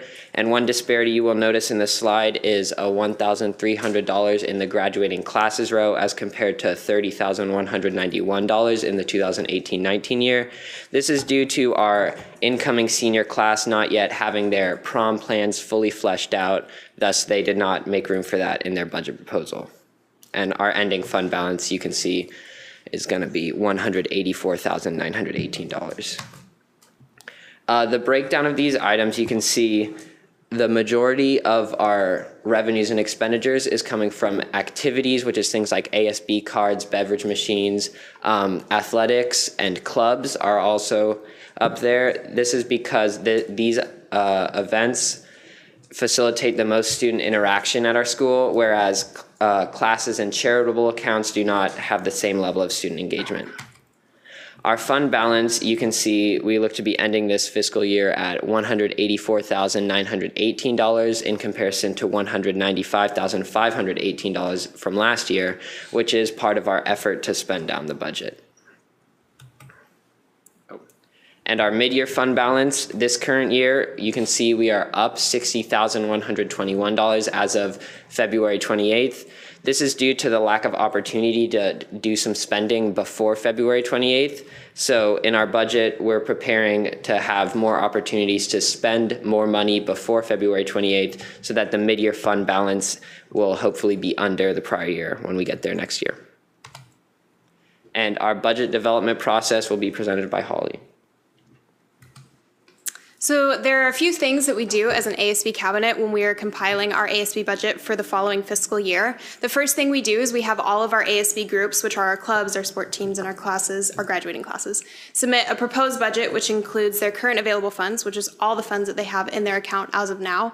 Also their 2019 to 2020 expected revenue and expenditures, and any requests for ASB funds that they may have in the next fiscal year. We don't readily deposit those funds into their account. We wait until the following fiscal year when they do request those funds. And then the ASB cabinet reviews all the proposed budgets that we get, determine fund allocations for our anticipated ASB card sales, which we'll go over in the future, and develop a balanced and equitable overall ASB budget. That budget is then sent to the activities director, Mr. Jennings, for approval. We have a few criteria for any clubs or sports that are requesting funds from our ASB. All of our athletes and club participants are required to purchase an ASB card at the beginning of the year. And if we have any students that are unable to pay the amount for an ASB card, our Blue and Gold Club, which is all of our alumni, they come together and they're able to subsidize the cost for those ASB cards as an effort to equal out the playing field. And all of our clubs must have a current constitution and meeting minutes turned in order to get funds from ASB. We also have a few considerations when deciding how we're going to allocate our ASB card sale money to these two concentrations. We have our athletics. We look at the weight tier system that we proposed last year with Mr. Plucker, and we see where each sport is based on that weight tier cycle. If they're close enough to the cycle that they'll be getting funding soon, we tend to shy away from giving them a bit more money, but if they're farther away and they need something really quickly, then we're able to help them out. Our clubs, as I mentioned before, they all must be ASB card holders. They must have a constitution and meeting minutes on file. We look at the amount that they're requesting and the level of involvement and benefit that they bring to our school. Last year, we allocated $29,510 to athletics and $19,850 to our clubs. So if you see at this slide, we're covering our general ASB revenue. So this is from things like ASB cards, beverage machines, our homecoming dance and tailgate. And the only big difference between years, as you can see, is the extra $4,000 coming from our dances row. That is because we have lowered our homecoming ticket price from $10 and $15 with ASB card and without, respectively, to $5 and $10. And this saw a massive increase in ticket sales, and we're really proud of that, and we gained a little extra revenue. Our ASB Snapshot will cover things such as major fundraising events, club activities, community service projects, ASB points of pride, and some suggestions we have for our future. The first thing we want to highlight are our major fundraising events that we have at Everett High School, our biggest being our ASB Card Sales at the beginning of the academic year. This year we sold almost 700 ASB cards out of our 1,400 students, which is great. We have our PTA auction every year. This year we raised almost $7,500 for our student body. We have our homecoming dance. We sold almost 650 tickets, which was a huge increase from last year. And we also have our homecoming tailgate where clubs and sports can come together and raise money for their causes. We also have club events and activities throughout the year. We have our culture night where kids from all different cultures can come together and showcase their cultural foods, their cultural dances. We have our improv shows, which are put together by Quentin Simmons and Shedrick Afable, two of our favorite people. They're really great, lots of laughs, great attendance there. We have our Battle of the Books, our Torch Honor Society dance, which Reese will cover, and our ISO MLK Assembly, which happens every January. And this year we got to see acts such as stepping routines, we got to see spoken word poetry and rap. All of our students loved it. There was a huge amount of crowd involvement there. So our community service projects this year, our biggest one happened this November, was our food drive. We fed over 100 families and we were immensely proud of that. It was a big effort. Our senior citizens dinner, which we saw some of you guys at, not that any of you guys are senior citizens. We invite senior citizens from around the community for a night of food and dance. It was very nice. Our blood drive, we collected from 80 donors, which translates over to about 240 lives saved. So we're pretty happy with that. And our special needs dance, which is the Torch Honor Society dance, this year it was themed Disney, and I actually attended that, and it was really fun, and it was a great night. We also have many points of pride that we have to showcase our students' achievement. Our first being our CHAMP Student Recognition Awards, where teachers and staff members can nominate students that go above and beyond every single day. We had state competitors in multiple sports, too many to name. We had DECA and HOSA go to nationals this year, DECA for the 3rd year in a row. We had the continuation of our Vintage Seagull thrift store, which was started by Danielle Skanes last year. And we still offer our free We Are Everett shirts to ASB card holders to promote a school identity. And there's like a lot of people in Everett now that just have shirts. So if you walk down the street, like on Colby, you'll see adults wearing We Are Everett shirts, which is really great. And we have ASB discounts at our local businesses, such as Major League Pizza and Espresso Ave. Some things we're working for in the future, creating culture and increasing engagement in the leadership program, and we're already beginning to do that. We have 75 prospective students for the leadership program next year, and these students are coming from very diverse places like GSA Club, Black Student Union, and ISO, and we're really happy because this means we're getting a lot more input from a wider variety of students. We're attempting to be more transparent and available as an ASB cabinet, and that goes with starting our ASB office hours that we had this year, and that means at lunch, some lunches, we open up office hours that any student can come and submit any complaints or questions they have, and we've also opened up an online format for that, so if students can't come in during lunch, they can submit it that way. We also are looking to enforce parking violations more because a lot of students park in our parking lot without parking passes, and if we can force them to buy a parking pass, then we'll definitely make a lot more money. We want to cultivate interaction and communication between leadership and clubs. So that was a big complaint that some club leaders had, was that leadership and clubs had a large disconnect. So we've been working on that. We have this program called Next Gen Council, and that's 2 leaders from each club get together and they meet and they kind of discuss things about twice a month about what decisions could be made to help benefit all students of the school. And we're also attempting to make the cafeteria a more positive space for kids to eat during lunch. Any questions? What are the senior citizen rates? I know what they are in the ferries and at the movies. I think it's free, right? Wonderful presentation. Directors, questions or comments? Or student representative too, please. Okay, I'll start. That was a very clear presentation. Well done. I think it's great that you lower your dance tickets. Our tickets at Cascade are pretty expensive for most dances, so I think more people would participate like that for us too. I also like how you talked about increasing engagement and diversity and leadership. I think Cascade is moving towards that too, but it's really interesting to see how other high school students and leadership programs build their schools. So great job. Thank you. I'd like to also say, thank you for the inclusion and your focus on equity, that it is just so important to us, and I appreciate you students demonstrating it as well. So thank you, and excellent presentation. Thank you. Oh, go ahead, Director Hussain. Just one quick question. A wonderful presentation. I really enjoyed it. And it's very, highlight your comedy involved in it. Because even though we may be older than some, 18, 20, the age of consent, not all of us are seniors. Very good. I do have one thing to ask. When you have such a wonderful Blue and Gold Club, a PTA that supports the school so superbly, how do you, knowing that every year you're going to get some type of allocation from them, how do you budget for ASB cards and your expenditures for different clubs and athletics when you have no idea what type of support you're going to get from your Blue and Gold Club? So we do have a general idea of what we're going to get from our Blue and Gold Club based on funds that they've given us from last year's, like past years. But I think the main thing that we do to decide where the funds are going is look within specific needs that certain clubs may have. So this year, drama wanted to put on Grease. We didn't have enough funds, so we had to fund them for Footloose. So you see when certain clubs have certain needs specific for years, we have to look at that and determine where we're going to give them funds. Thank you. Director Mason. Great presentation, two of you.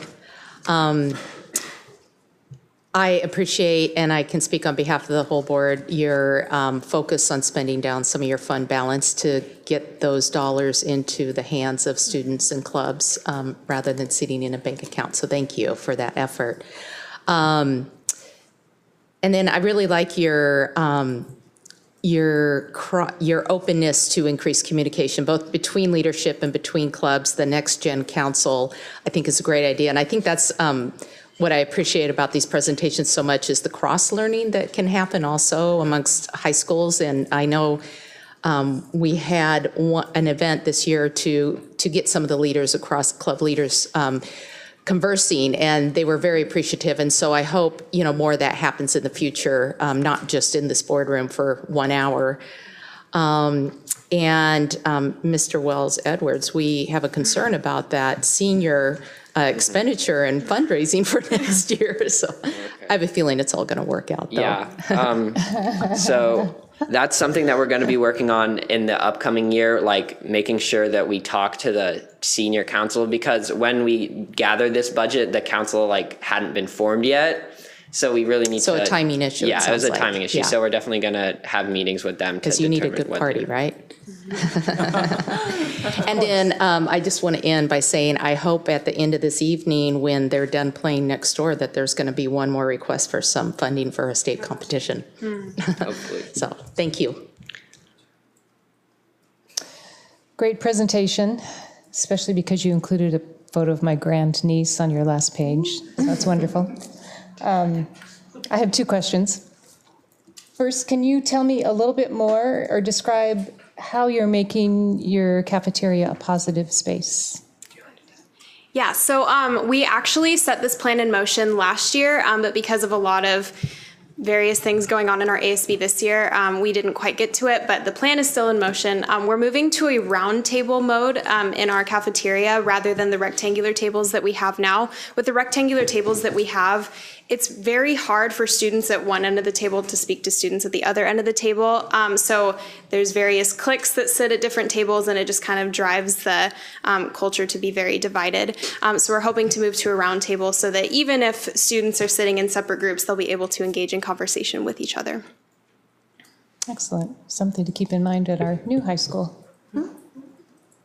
And my second question, and Noah's a perfectly suitable answer to this question, but going through this exercise and process, have you found ways that it applies to your daily life, or say when you're reading the newspaper, reading about different companies and their budgets, or the legislature? Have you found some sort of carryover in that? There's a little bit. This year, kind of a nerdy thing, I started selling scrunchies. And so budgeting, this is a really weird anecdote, but budgeting how I'm going to get the supplies that I need and how I'm going to maximize my profit is something that actually carried over into this a lot. There was a lot of overlap, even though the numbers are much larger than my numbers. It's very, much larger. It's very interesting to see how even in a small, localized place like that, there still is a lot of overlap and skills that I can use from this to further that. It's a great example. Thank you. Yeah. I'd like to point out Holly never loses an opportunity to push her product. I'm my biggest salesperson. So one place I saw some carryover is I'm a student tutor at Everett Community College. And it was really helpful going through this process. I've been able to help people with accounting homework in their accounting classes, which is, I've been able to see that and be like, hey, we did that. That's cool. That's good to know. Can I also point out, this is all being recorded, right? It is. Yeah, so for everyone in the room, when you go home, you can share with your parents your presentation, or not tonight, it will be posted. It usually takes a day or so to get, couple days to get posted. And then you can also review your own presentation, which is always a really helpful thing to do. It always, it's immediate feedback and a way to strengthen your presentation skills. So I encourage you all to take a look when you have that opportunity. Thank you very much for your, we're done? Thank you, Any guys. other question? Okay, thank you.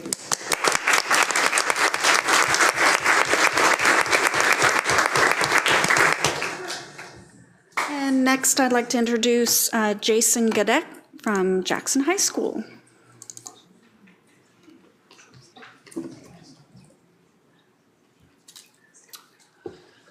Good afternoon. As Ruth pointed out, my name is Jason Gadek. I am the ASB advisor at Jackson High School.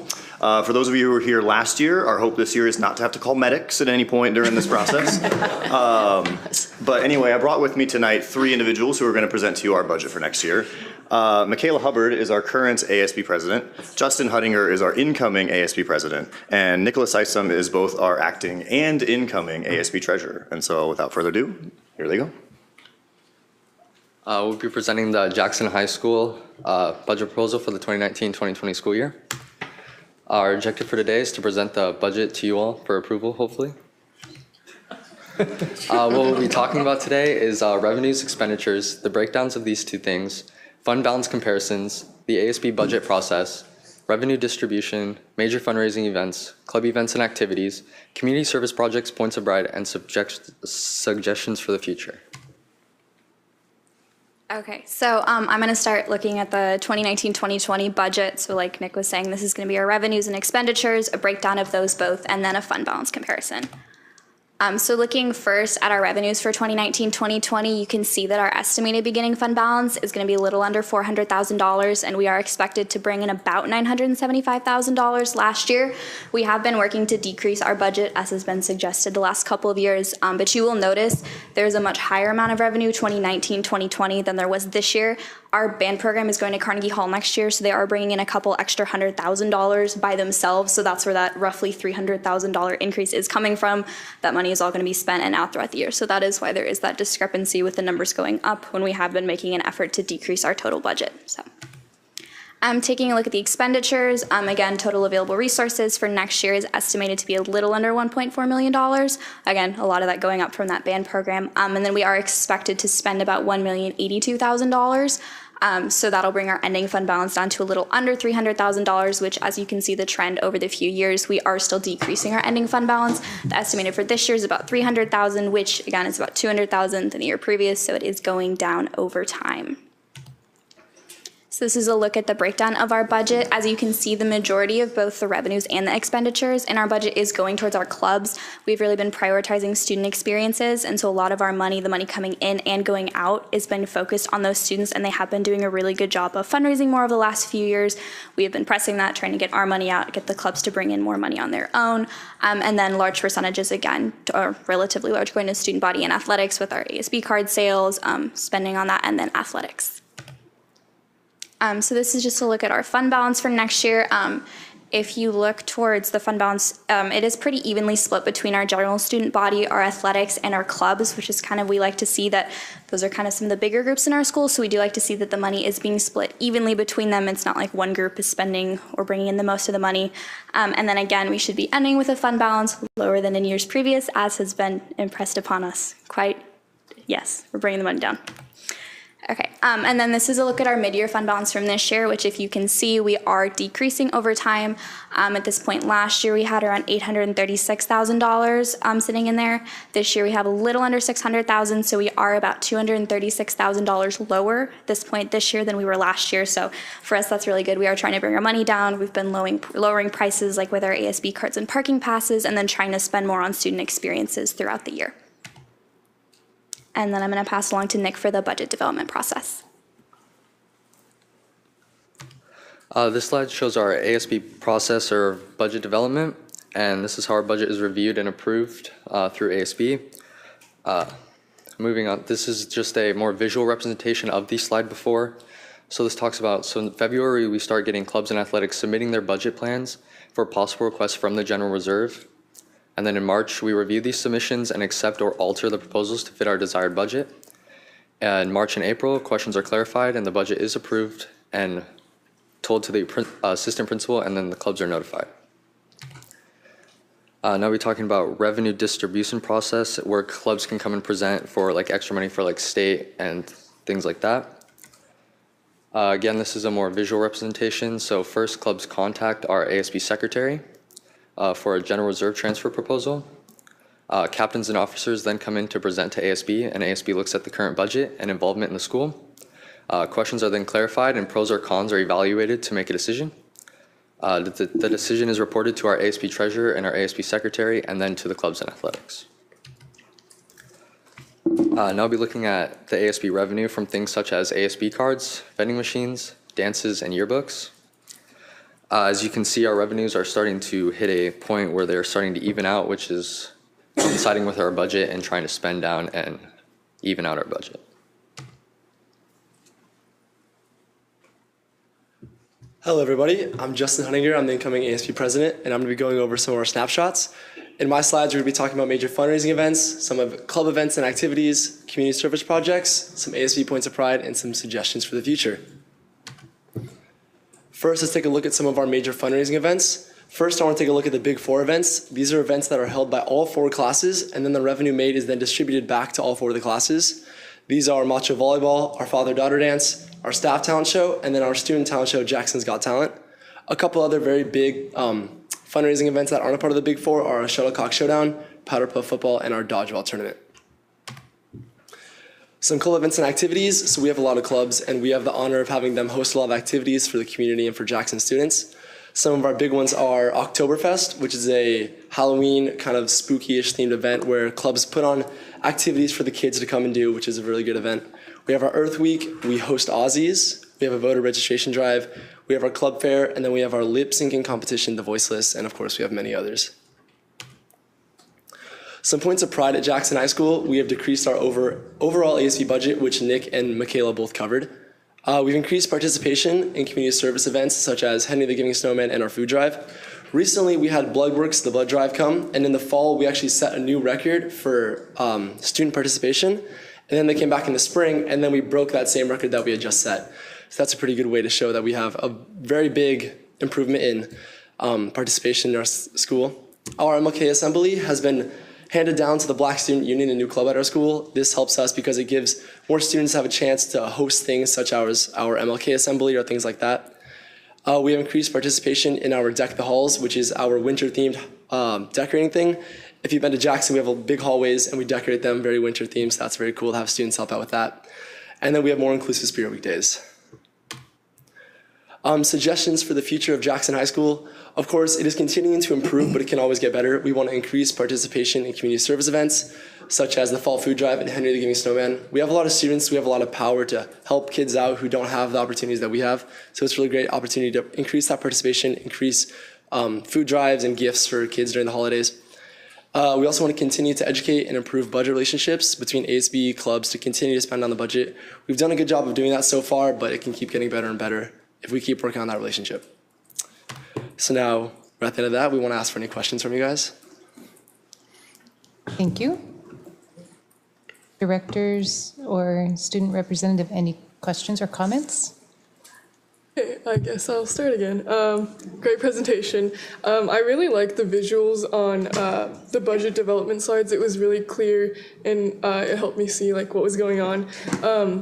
What is your voter registration drive? Is that just students registering to vote, or is that more? Yeah, so that was our social activism club took that on this year, and I think we did 3 days at lunches towards the end of October, and so they had people from, I can't remember the name of the organization that came, but they had people going around and talking to seniors at lunches and in the morning, so we did end up getting a pretty decent amount of kids registered to vote in the November elections for all those that were eligible to do so. Oh, that's great. And how did you make your Spirit Weekdays more inclusive?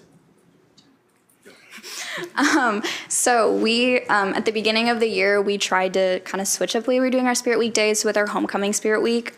We didn't have as much participation in that because as an ASB, we picked some more out-of-the-box ideas because we had been getting some complaints that they were very, very repetitive. Didn't have a lot of people participate in those. So I think our recent Spring Spirit Week, right before our Spring Pep Assembly, is a really good example. We did a Disney-themed Spirit Week, and so one of the days we did College Wear Day because that was right around the time that a lot of seniors were starting to decide where they were going to college, and then there were a lot of underclassmen that still had that kind of gear.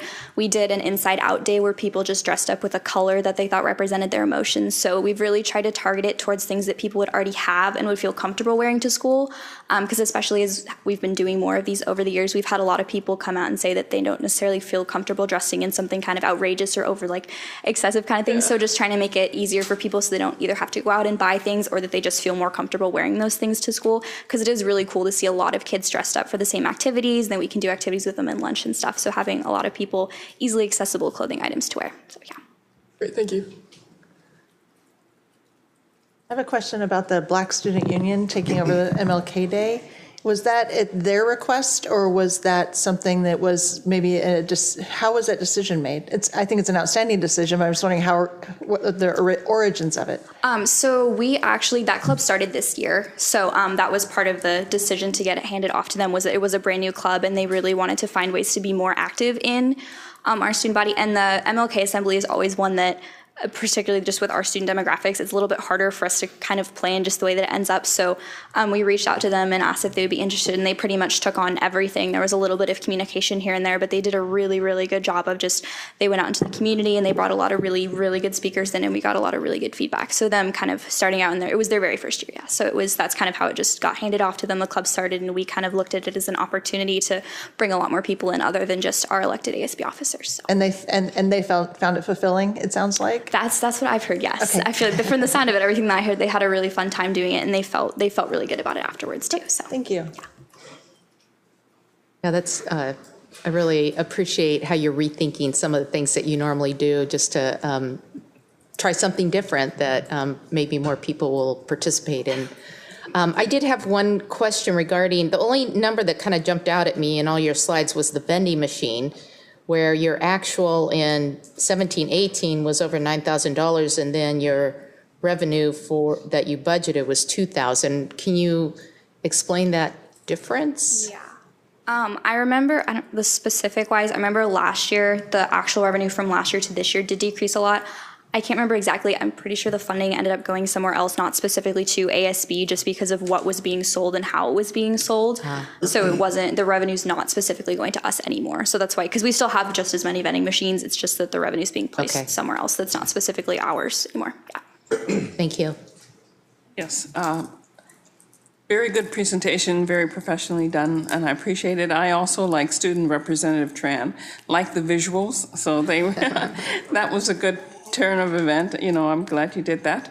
My question is, you mentioned a large trip that's planned to Carnegie Hall. How many students are expected or planned for that, and what's the percentage of the student body, and how did you plan that? It's the entirety of, or it's the, it's our upper level band that's going. I want to say there's about 70 of them, possibly. I'm not sure exactly number wise. 'Cause there's more kids in that in band, but it's just a section of the program that's going. So it is a pretty expensive trip. They do the way our program's structured for them. They do a big trip every other year. So last year they went to Disneyland, and then this year this incoming year they're going to Carnegie. So I don't. And what's the expected costs that they would incur themselves? I'm not sure if they know that yet for sure, because it is coming out in the next year, but it's not expenses that ASB is supposed to be spending on them.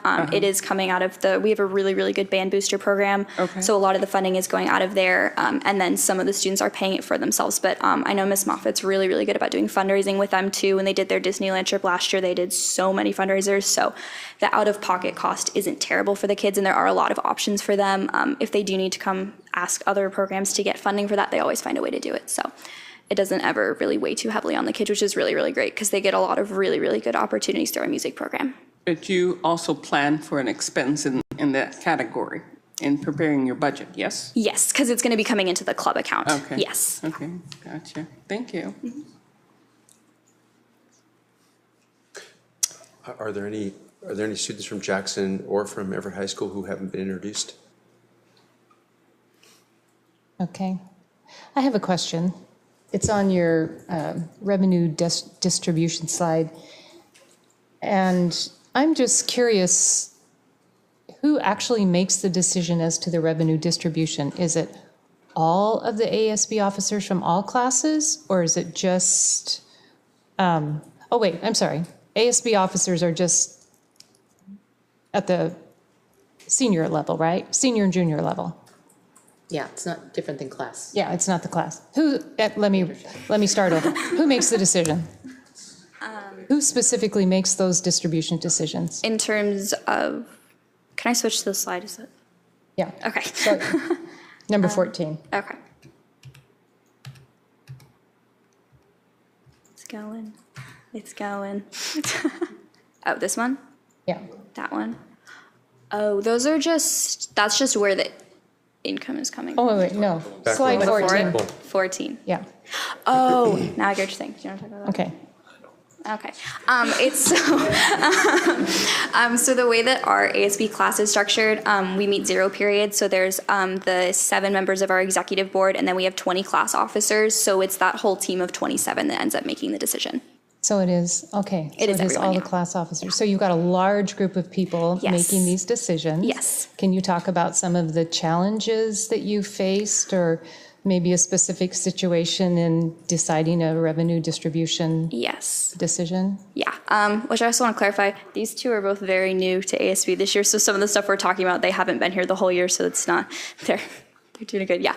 I think specifically with a group that large, there are definitely some differing opinions in that group, especially regarding different groups of students, which it definitely more towards the beginning of the year, I think, when everyone's kind of getting used to working with each other. There were definitely some discussions that would take 3 or 4 days to go over because a lot of people would be bringing up different points, and we wanted to reach more of a unanimous decision.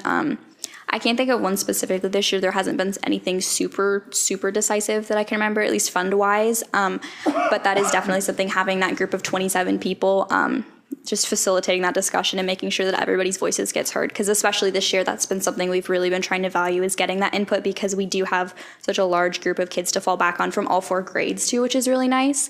I'm trying to see the difference because, different groups of students, they're bringing freshmen, sophomores, juniors, seniors differently. So yeah, I can't think of anything specific, but we definitely have had some disagreements and some closer votes regarding fund distribution. But yeah, nothing super, super bad this year. So. And it's just a simple majority? Yeah, it's just a majority vote. Yeah. Interesting.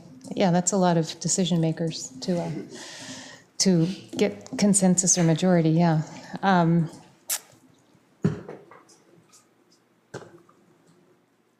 had another question, but it's absolutely slipped my mind, sorry. I am a senior citizen, obviously. Okay, thank you. Any other questions or comments? All right. Good job. Thank you very much.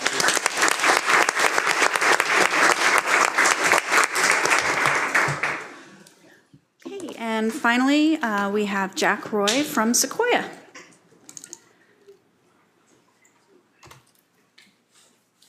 Good evening. I have the opportunity to work at the alternative school, and I'm going to turn this over to Emmanuel Ellis, who for the second year in a row has taken this on by himself because the other student who was going to be with him has had a family emergency and was not able to attend. So he's going to let you know what Sequoia has to offer. Thank you. I am Emmanuel, and I'm the ASB president for Sequoia High School. A quick overview is that I will be presenting the 2019 to 2020 ASB budget to the school board. A quick overview is that I will be talking about the ASB budget development, ASB Snapshot, and I will leave time in the end for questions.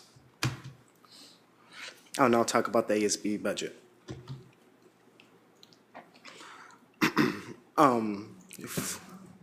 Last year, the ASB had a lot of ambitions for the general student body for T-shirts and apparel.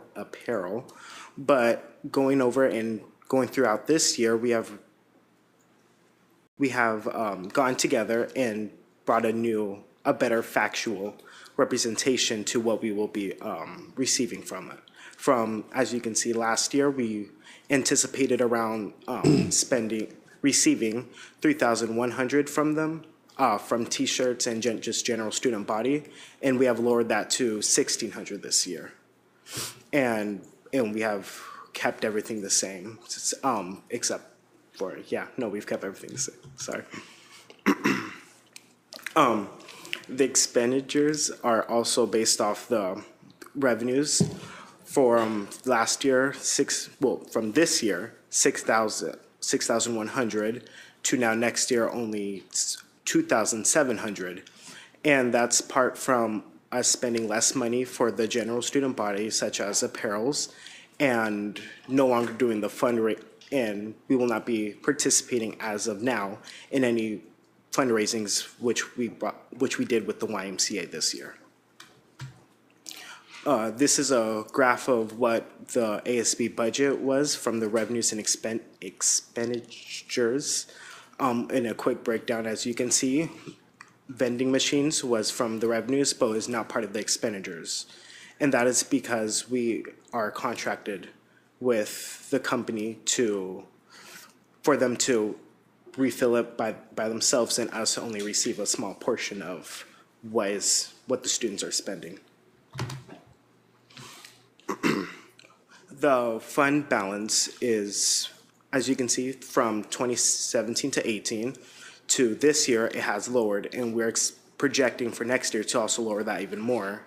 From this year, 735 to next year, 6,100, around 6,100.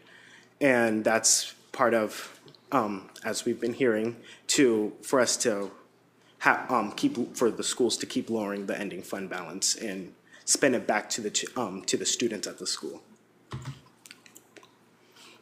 The mid-year fund balance is from this year, we were over 909 and are also again projected to be over around 1,100, but that's due to part that at the end that we give the end of the year yearbooks to the students free of charge, and that hasn't yet been given out and money spent, so that's why we are still over. So as the year ends, we are expected for that 1,100, and this year even, for that to even be lower. I'll now talk about budget development. The ASB process for budget development was student representatives, which was 2 from each advisory, and we all got together and talked about where the money should be spent and if we had to spend more here or less in certain areas. And that's when clubs had an opportunity to request funds and present how they would be receiving or spending money so we can see where to go from there. That's also when the yearbook requested funds to make the yearbook and have enough money to give it out free of charge to all the students. And the ASB officers met with our ASB advisor and secretary to finalize everything. The revenue distribution was the ASB reviewed the distribution projections and examined the trends over the previous years to see where we will be receiving money. The revenue distribution is that, that as I talked about before, is mainly in the student store, how from this year, we projected to spend about $2,500, but projected next year, as we got together and put a more factual budget together and brought that down to only $1,000, which is why you see a big difference from $3,100 to now $1,600. And I will now talk about ASB Snapshot. Some of our major fundraising events was our beverage machines and students buying T-shirts from the student store. Some club events and activities was our art club, GSA, the We Are Grateful Thanksgiving lunch, Winter Wonderland waffle breakfast, and We Are Lucky potato bar, which some community members and people and directors from the boards has come to these club events and activities to also show their support. As you can see, Director Mason in the, I think that's Winter Wonderland. I do the strawberries for the waffle. Waffle breakfast. And all these are also provided free of charge. So the lunch and the 2 breakfasts are provided to all students free of charge. Some of our community service projects was the YMCA fundraiser, the blood drive, and the food drive. And the food drive was actually for the students at our school, where we have a pantry in the downstairs, and students that need anything such as food or other things, they can go in the pantry and grab what they need without having to pay anything, but just giving it from the people who have donated it to us. Some points of our pride was the YMCA brick purchase, which we were the only school in the county to participate in that, and that was due in part for the students. We had an anonymous donor in the community that said if we were able to raise a half of the portion for the brick, that they will be willing to donate the other half. And the school was actually able to get up to that point, and now now some students from Sequoia were able to go to the final beam being put up at the new YMCA, and when it's now built, we will have a brick there. Some other ones was the college field trips, our T-shirts and hoodies, and our staff-student relationships and support. Some of our suggestions for the future was to have fall elections at the beginning of the year, because we have found out that students that when we ran the elections in summertime at the end of the year, that the students that ran and were elected were not able to participate as much as they thought they were the next year.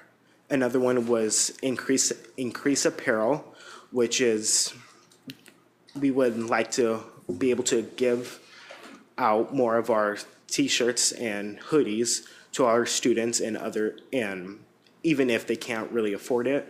So we try to, and that's one of our suggestions. And another one was to build school identity in the community. And we have so when people hear about the Everett School District, they won't just say the main 3 schools, but 4, which is the Sequoia. And we have thought of putting up a signage in the front of the school, where we only have 1, which is on the side, and that's on a back street.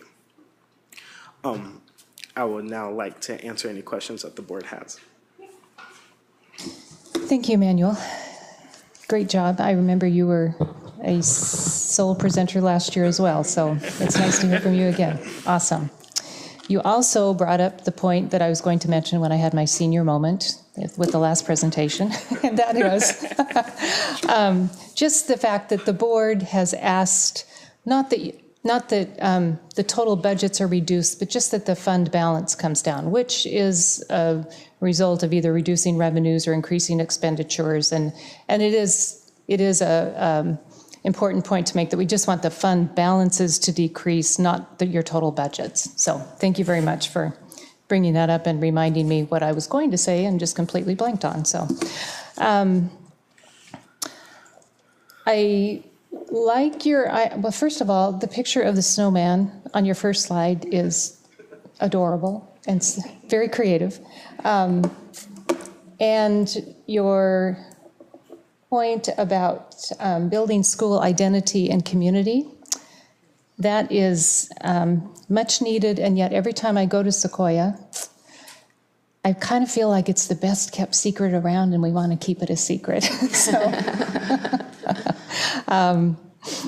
I have mixed feelings about that, but I do understand the pride that Sequoia students have in wanting to make yourselves better known in the community.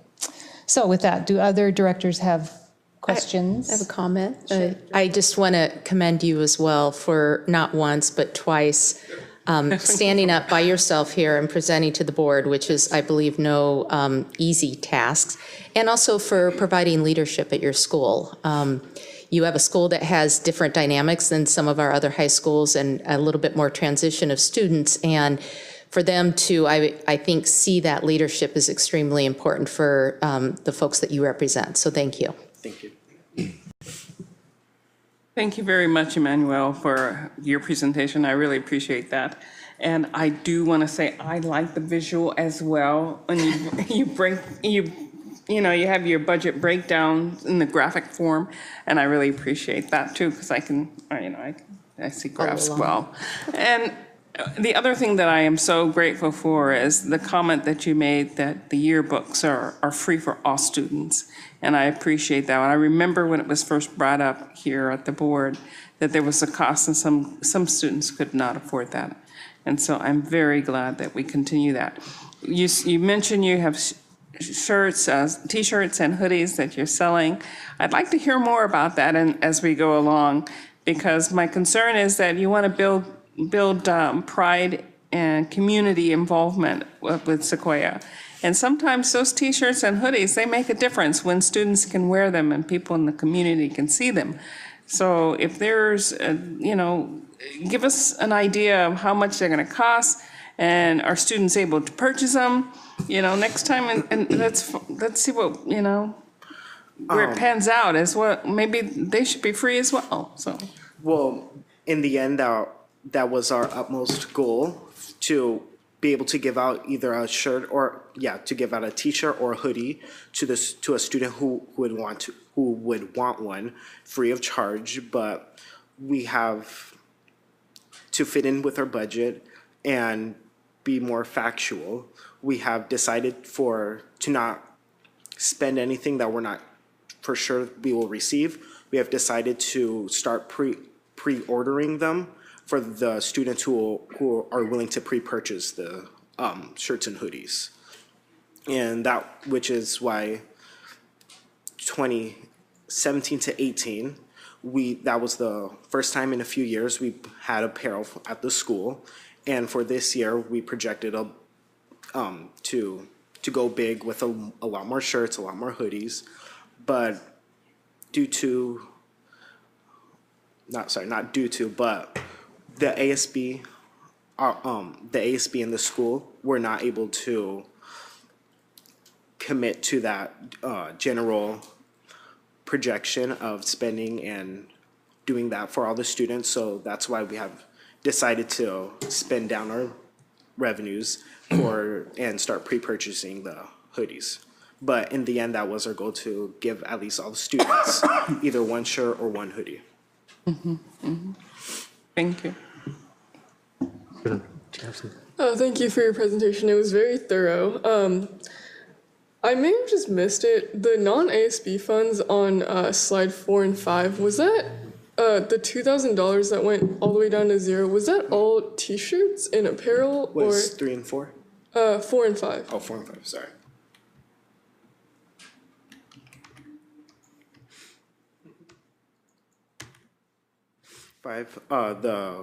Sorry, may you repeat that? The non-ASB funds, from this year's budget to next year's budget, it went from 2,000 to 0, and I was just wondering. That is actually not part of the apparel. That was part of our YMCA fund, the brick fundraiser that we did this year. Oh, okay. Which we put into our revenues. Okay, got it. And then for expenditures, since we have not yet have established a fundraiser yet for the YMCA next year, we didn't include that in our budget. Okay, thank you. Thank you, Emmanuel. That was a wonderful presentation. Loved your thoughtful answers to all the questions and your presentation as well. And you're a brave young man, and thank you for doing what you do. Thank you for showing leadership, and don't back down ever. Do what you're doing. You're on the right track. Just as a general comment, amongst all the presentations that I saw today, and maybe it's something that's common to most folks, but it's not, and I don't think it's lost on anybody here, but the themes that keep coming up, in terms of what you guys are all working on, whether it be the culture of the school or working on budgets and trying to be fiscally responsible because of the comments you received last year, or working on leadership engagement between your clubs and the groups or teachers, equity initiatives that I probably heard from a couple of schools as well, and working on positive space, talking about feng shui up to a certain extent. I think these are things that even at the professional level, we work on these every day out in the community. So you guys are already doing the groundwork over here at the school level, and I think that's a wonderful opportunity. You guys are stepping up into it without backing down, being involved despite your workload at school and all that. So just wanted to pass that on. But I did have a question to perhaps my senior board members here. I don't mean by age, by tenure, and then also the cabinet and the superintendent. In terms of some of the questions that were asked, some of the things that the students were working on, do you see this, if there's been a shift through the years, like, talking about positive positive space, or being, and this is perhaps other than the budget part, because budget is always an issue, but whether the kids are working on, leadership engagement between clubs and other students, or, trying to be more equitable even amongst yourselves.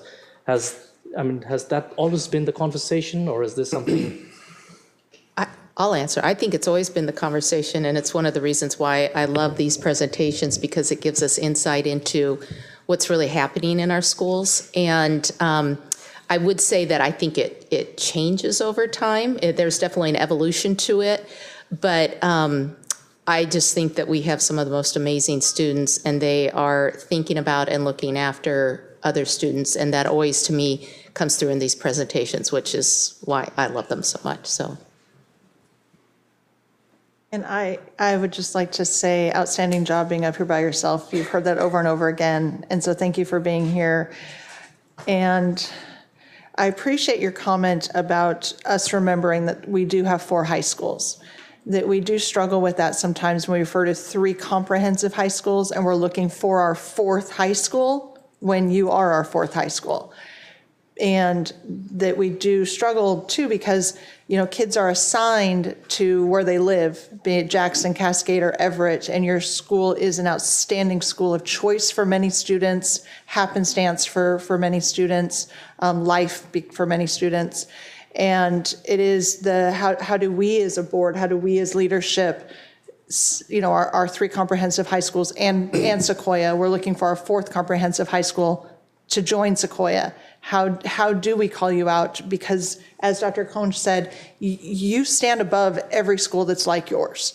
You are different than our 3 other schools, but different isn't better, worse. It's different, and that's to be celebrated and to be proud of, and to recognize your high graduation rates as you guys stand alone and as you stand a part of. And what a great place to be a part of all of these other students. Even though you stand up here alone, you are part of this leadership of this district, and that's absolutely outstanding. So thank you. Thank you. Dr. Cohn, do you have some closing Concluding comments? remarks? Thank you. I too want to thank you all very much. I can answer that question. Is he finished? Okay.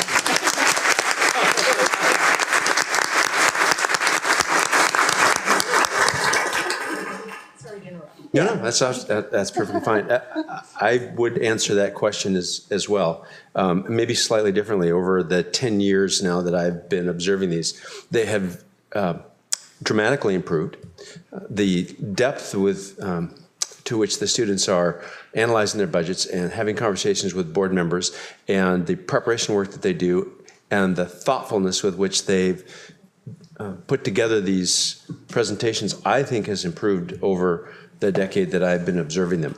I can tell you that in the 120 or so breakfast and lunch meetings with ASB officers, I have been thoroughly impressed with the level of care, the commitment, and the work that the students are doing to improve their communities. I would say that I can't imagine anyone who wouldn't want one of these young men or women for their own. And they've just been a delight to work with, and they've contributed so richly, personally, to my life, and to the experience that the board members and the leadership, I think, in our schools and in our district experiences. I want to say thank you as well to the ASB leaders, the adults who advise them. I want to say thank you to Ruth Floyd, because she spends a great deal of time making sure that the students are well supported in preparing these presentations.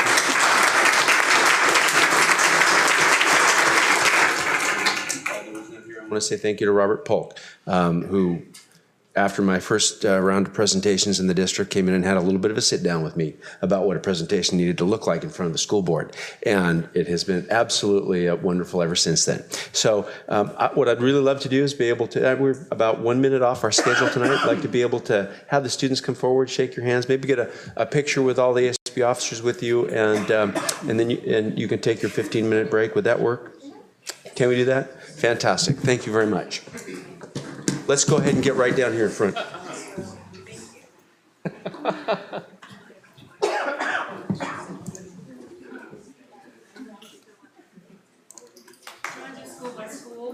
Well, I don't, but I think you guys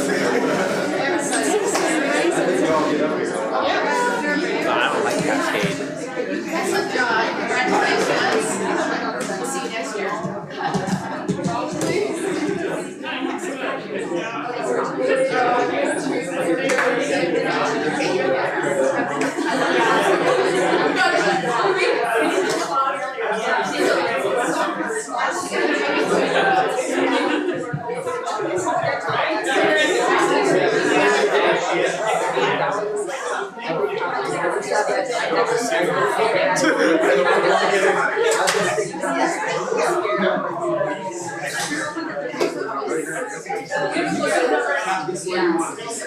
Right here is fine. Is the board in there?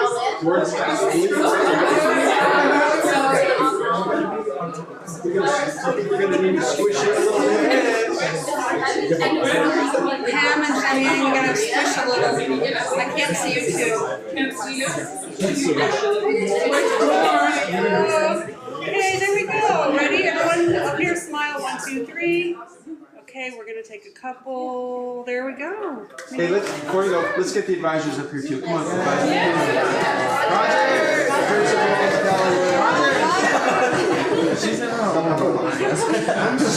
I'm not even trying to get through it. Can't go wider though. You just gotta go deeper. Can't go wider. You gotta go deeper. There we go. Ready? 1, 2, 3. One more, and I actually got 3. Thank you.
We'll call the meeting back to order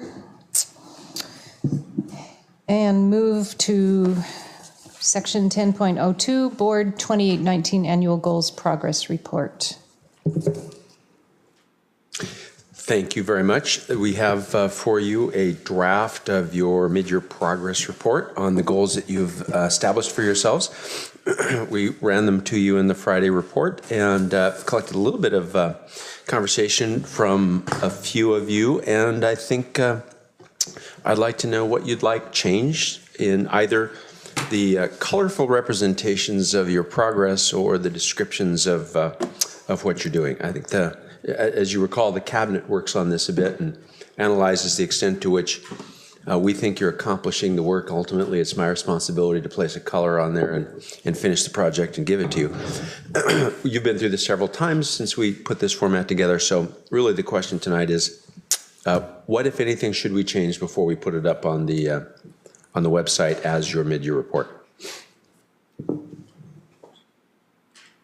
Well, I'd like to make a comment regarding Standard 5 only because it's very unusual for us to have a red dot on our goals because through Dr. Cohn and his leadership, they help us advance our goals throughout the year. And we had quite a bit of conversation around this because what really happened with this goal is that our superintendent search sort of filled in our community engagement piece here. And there was sort of some discussion around, do you change the goal to show that we're actually moving forward in doing some community outreach, or do you leave it as is, knowing that we actually didn't get to the work that we had kind of intended to do, but we just didn't have the opportunity in addition to the superintendent search. And in the end, we decided to go with the latter and hope that that is something that we can look forward to next year, doing more of that and figuring that piece out a little bit more, knowing that we just didn't get to it this year.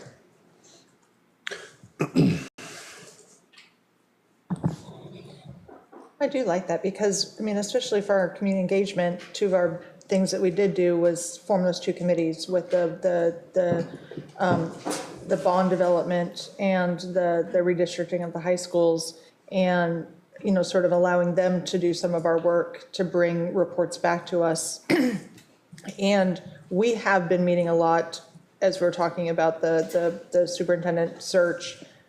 That doesn't include the community, but the fact that we will be. But some of it does. Some of it does. Oh, Yeah. the surveys, Yes, those sorts the of things, but it's surveys not our engagement.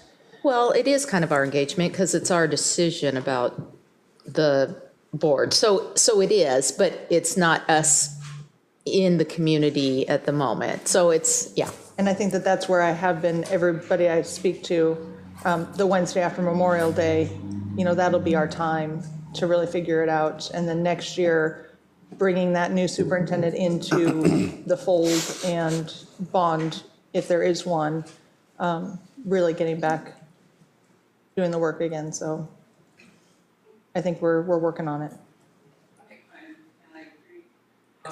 Microphone, Pam. I agree. One of the issues I have is where can we add in the things that we've done in the community as far as the boundary committee, the name for the new elementary school. Where can we add some of those types of community engagements we have done into the mix? How can we include that so that haven't been just doing the superintendent search, but there have been other committees and groups that have met, that have involved the community? How can we add those in? 3B has your capital bond committee in it. But like the boundary, does it have that too? I don't know if I consider those community engagement events. They're really committees that the district is running, which I feel like that's more the district engaging the community than the board. This is individuals. Engaging the community. I thought this priority was more towards like us engaging with families and events like that. So it's an individual effort as opposed to an event-based. It wasn't written one way or the other. It could include both. It could be both. It was intended to be more inclusive. But historically, have we had community engagement organized opportunities? We have, yeah. We have. We had, I considered the board breakfast like a. The fishbowl activities. Yeah. Fishbowl activities, yes. And so we do have some structured activities where we are out there actually interfacing with the community, not just a survey that's put out there and naming thing. It's we're actually out there talking at breakfast, at different structured events, at we had an event which I thought was fabulous when we were sort of thinking about the overcrowding that was at Woodside. Had hundreds of people come in and speak to us, and it's those sorts of things that I really think for me this is what meets this goal more. It's our interface with the community, not the community's interface with us. Okay. That's how I see it. It is broader than that. But And we did, to remind you, Kathy did a fair amount of work on this and presented, and that was right when the superintendent search sort of ramped up, and so the foundation has been laid, and so you could say it's yellow, but we just really didn't do anything. And I feel like by year end, we probably will be able to be yellow, have a yellow on this, because we will, with the new superintendent, we will be doing community engagement events, however, they may not be formalized. Right. That's true. Although I also think red is kind of nice because I think it will carry over to next year. Whereas yellow, you might go, oh, yeah. I think red is a sure sign that we want to roll it forward. Yeah. Okay. And yeah, I do feel like yellow could even be justified right now, but by the end of the year, who knows? I'm comfortable with as it stands. Yeah. The whole document.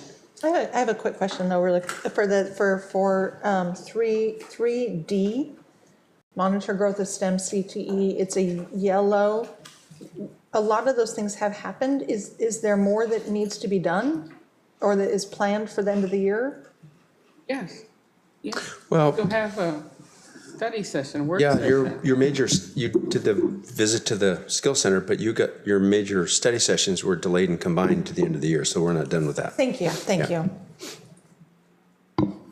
So we're still looking forward to a big STEM CTE study session. And we have real soon the Innovation Expo coming up, which would also be And thank you. Yeah.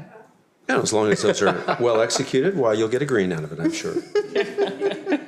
No pressure. I have no doubt that it will be well executed. Just remember, you're the ones who give yourself the colors. Okay. So I think we are. Comfortable with it the way it is? We'll publish it with today's date. Thank you. All right. So next, we will move to Section 11, Strategic Progress Monitoring, and have a report on recruitment, retention, and affirmative action. Debbie is out today. Both Debbie and Jeff are, and I caught the comment earlier about Larry. Larry's in a doctoral program, and the university apparently just recently switched the night of the classes. He's trying to find a way to do it so that he can also be here, but he's not with us tonight either, so. Rondi is here to manage this particular presentation, and we're looking forward to it. Thank you. It's a pleasure to be here. Thanks for having me. It was fun to hear the kids, too. Kind of a tough act to follow. I'll do my best. So it's my pleasure to speak with you tonight about recruitment and retention, a little bit about our affirmative action plan, and all of our work. So my objectives for tonight is that I'm going to talk to you a little bit about our affirmative action plan progress, talk to you recruitment and retention activities that have been occurring, and then future plans that we have coming up. The key performance outcomes that we're looking at are 3.1A, 4.1A, which I know you're very familiar with.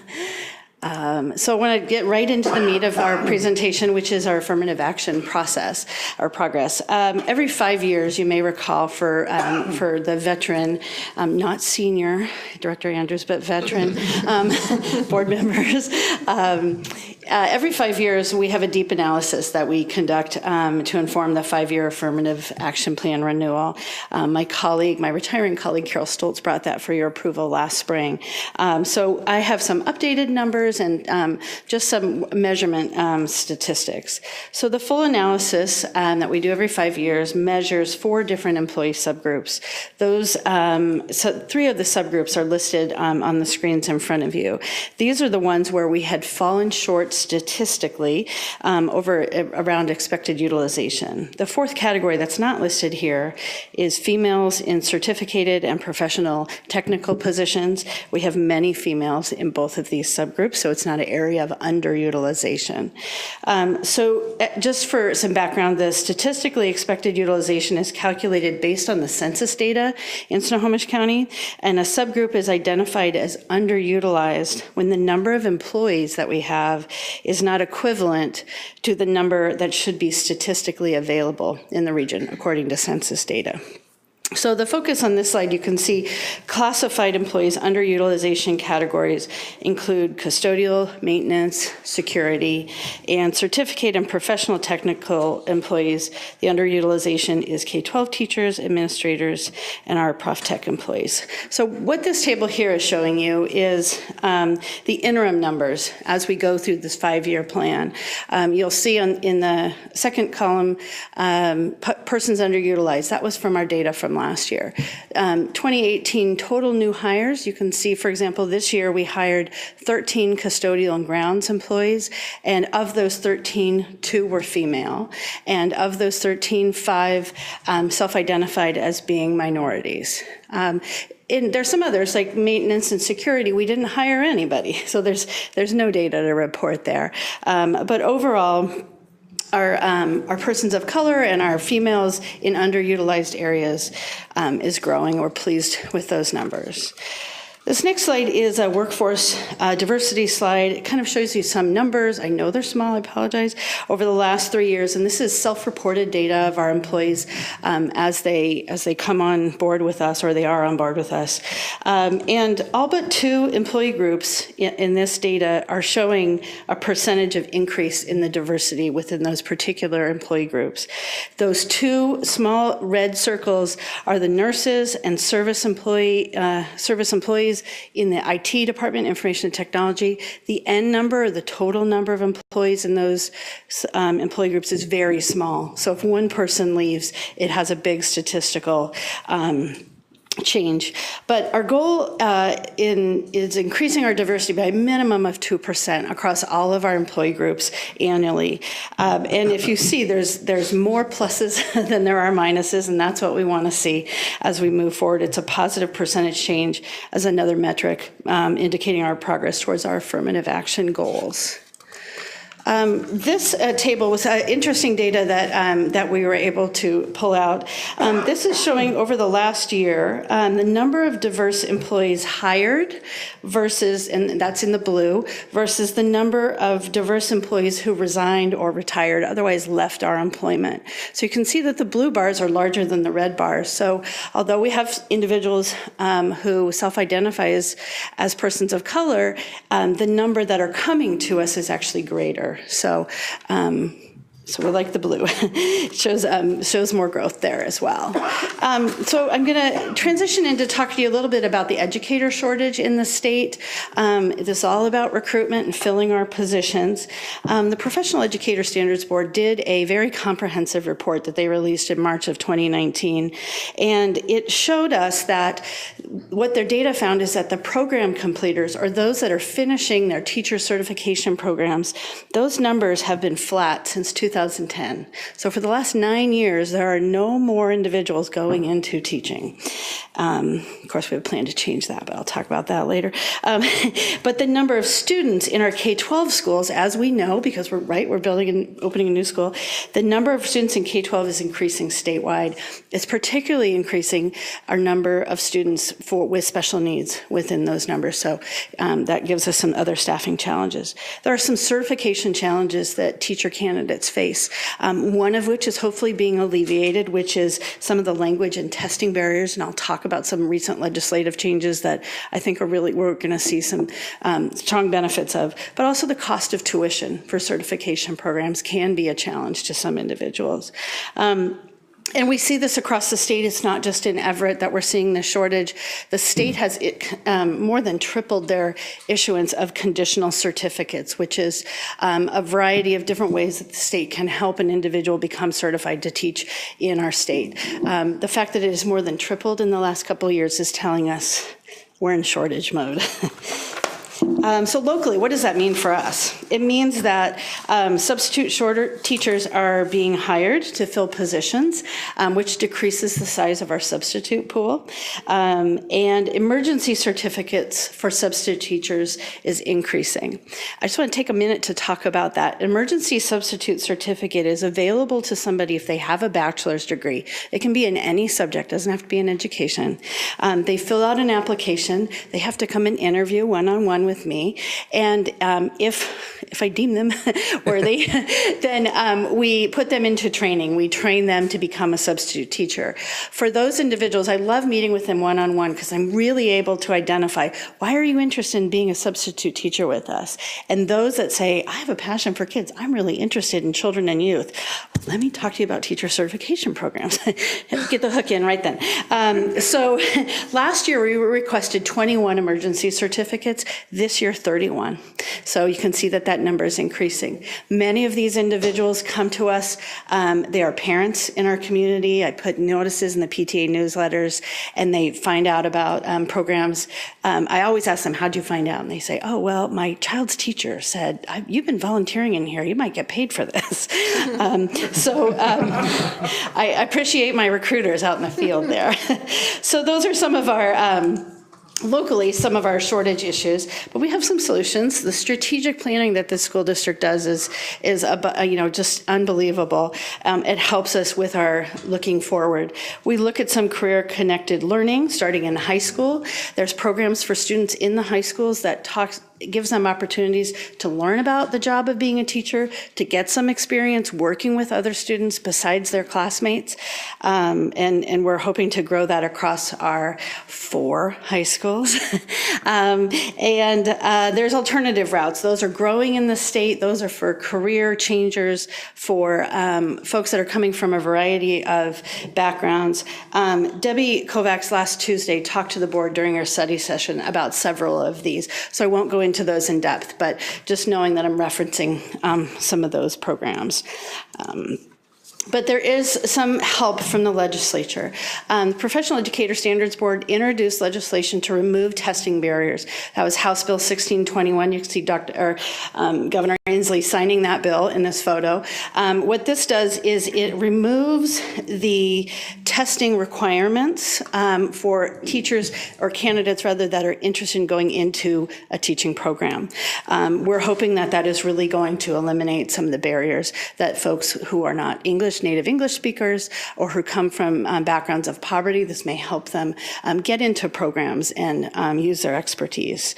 As well as Initiative 1000 about affirmative action, that initiative also passed, although in essence, it doesn't really it's not going to make a lot of changes for us because we don't use quota systems in our hiring, but we do appreciate the legislature looking at that.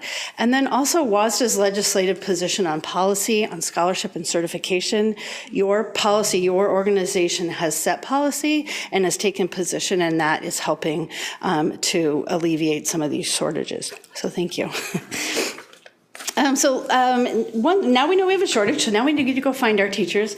So we have recruitment efforts that are ongoing. We go to 11 colleges and universities locally in Washington State. We attend the Washington Educator Career Fair. This year I've had at least 153 emails that I'm sending out to candidates whose resume, you should see my email box, candidates whose resumes we receive that we would like to encourage their application to our district. And then we have had some classified job fair recruitment opportunities as well. So I can talk to you about that. Our Teacher Candidate Day we held a little over a week ago, just across the hall here. This was an opportunity for us. We actually did 50 full interviews of staff, of candidates that day, many of whom are student teachers of ours, but others that were identified through the application process. 25 administrators gave up time in their buildings to come and help us interview. And so these are just some snapshots of some of the individuals. And I think I see a former Evergreen middle school student there, Dr. Stewart. So classified, I talked about that a little bit. We do on-site recruitment now. I have a relatively new substitute coordinator, and she came to me and she said, do you think it would be okay for me to make some connections with Everett Community College? She just had that stop right there. Yes, the answer is yes, for classified substitute recruiting. So she is working with Everett Community College to identify substitutes who might be interested in a few hours a week. Maybe they're interested in working in one of our lunchrooms or working on one of our playgrounds as they're going through their programs at Everett Community College. And then we're targeting those hard-to-fill positions. Most recently, we're looking for a HVAC mechanic, so targeting very specifically to those trade organizations to let individuals know about us. But there is some new horizons. Debbie Kovacs talked to you a little bit about some of our out-of-state career fairs and campus visits that we're doing. These are the universities that we're going to visit or we have visited. Two of the ones in North Carolina are historically black colleges and universities, and the one in Texas, University of North Texas, is in the process of becoming identified as a Hispanic serving institution. And there's very specific criteria these schools have to meet. But Shaw University and North Carolina Central University, which are in the Raleigh-Durham area, are both identified as historically black colleges and universities, and Debbie and team will be heading out there in a few weeks to talk to them. Online is kind of where recruitment is going these days. These are some of the partners that we have, that we've created for our application, or for our job postings rather. Glassdoor and Indeed, they draw from our postings every night, so the jobs are updated every night. I am starting to see as applications come in, we ask candidates, how did you find out about Everett Public Schools? And I'm starting to see Indeed, Glassdoor, some of these others. Handshake is a really interesting new program. It is for university students and school districts or employers to make connections. So we are partners with 34 colleges across the United States right now. Not every college has an account, but it's an opportunity for us to post directly to the university job boards.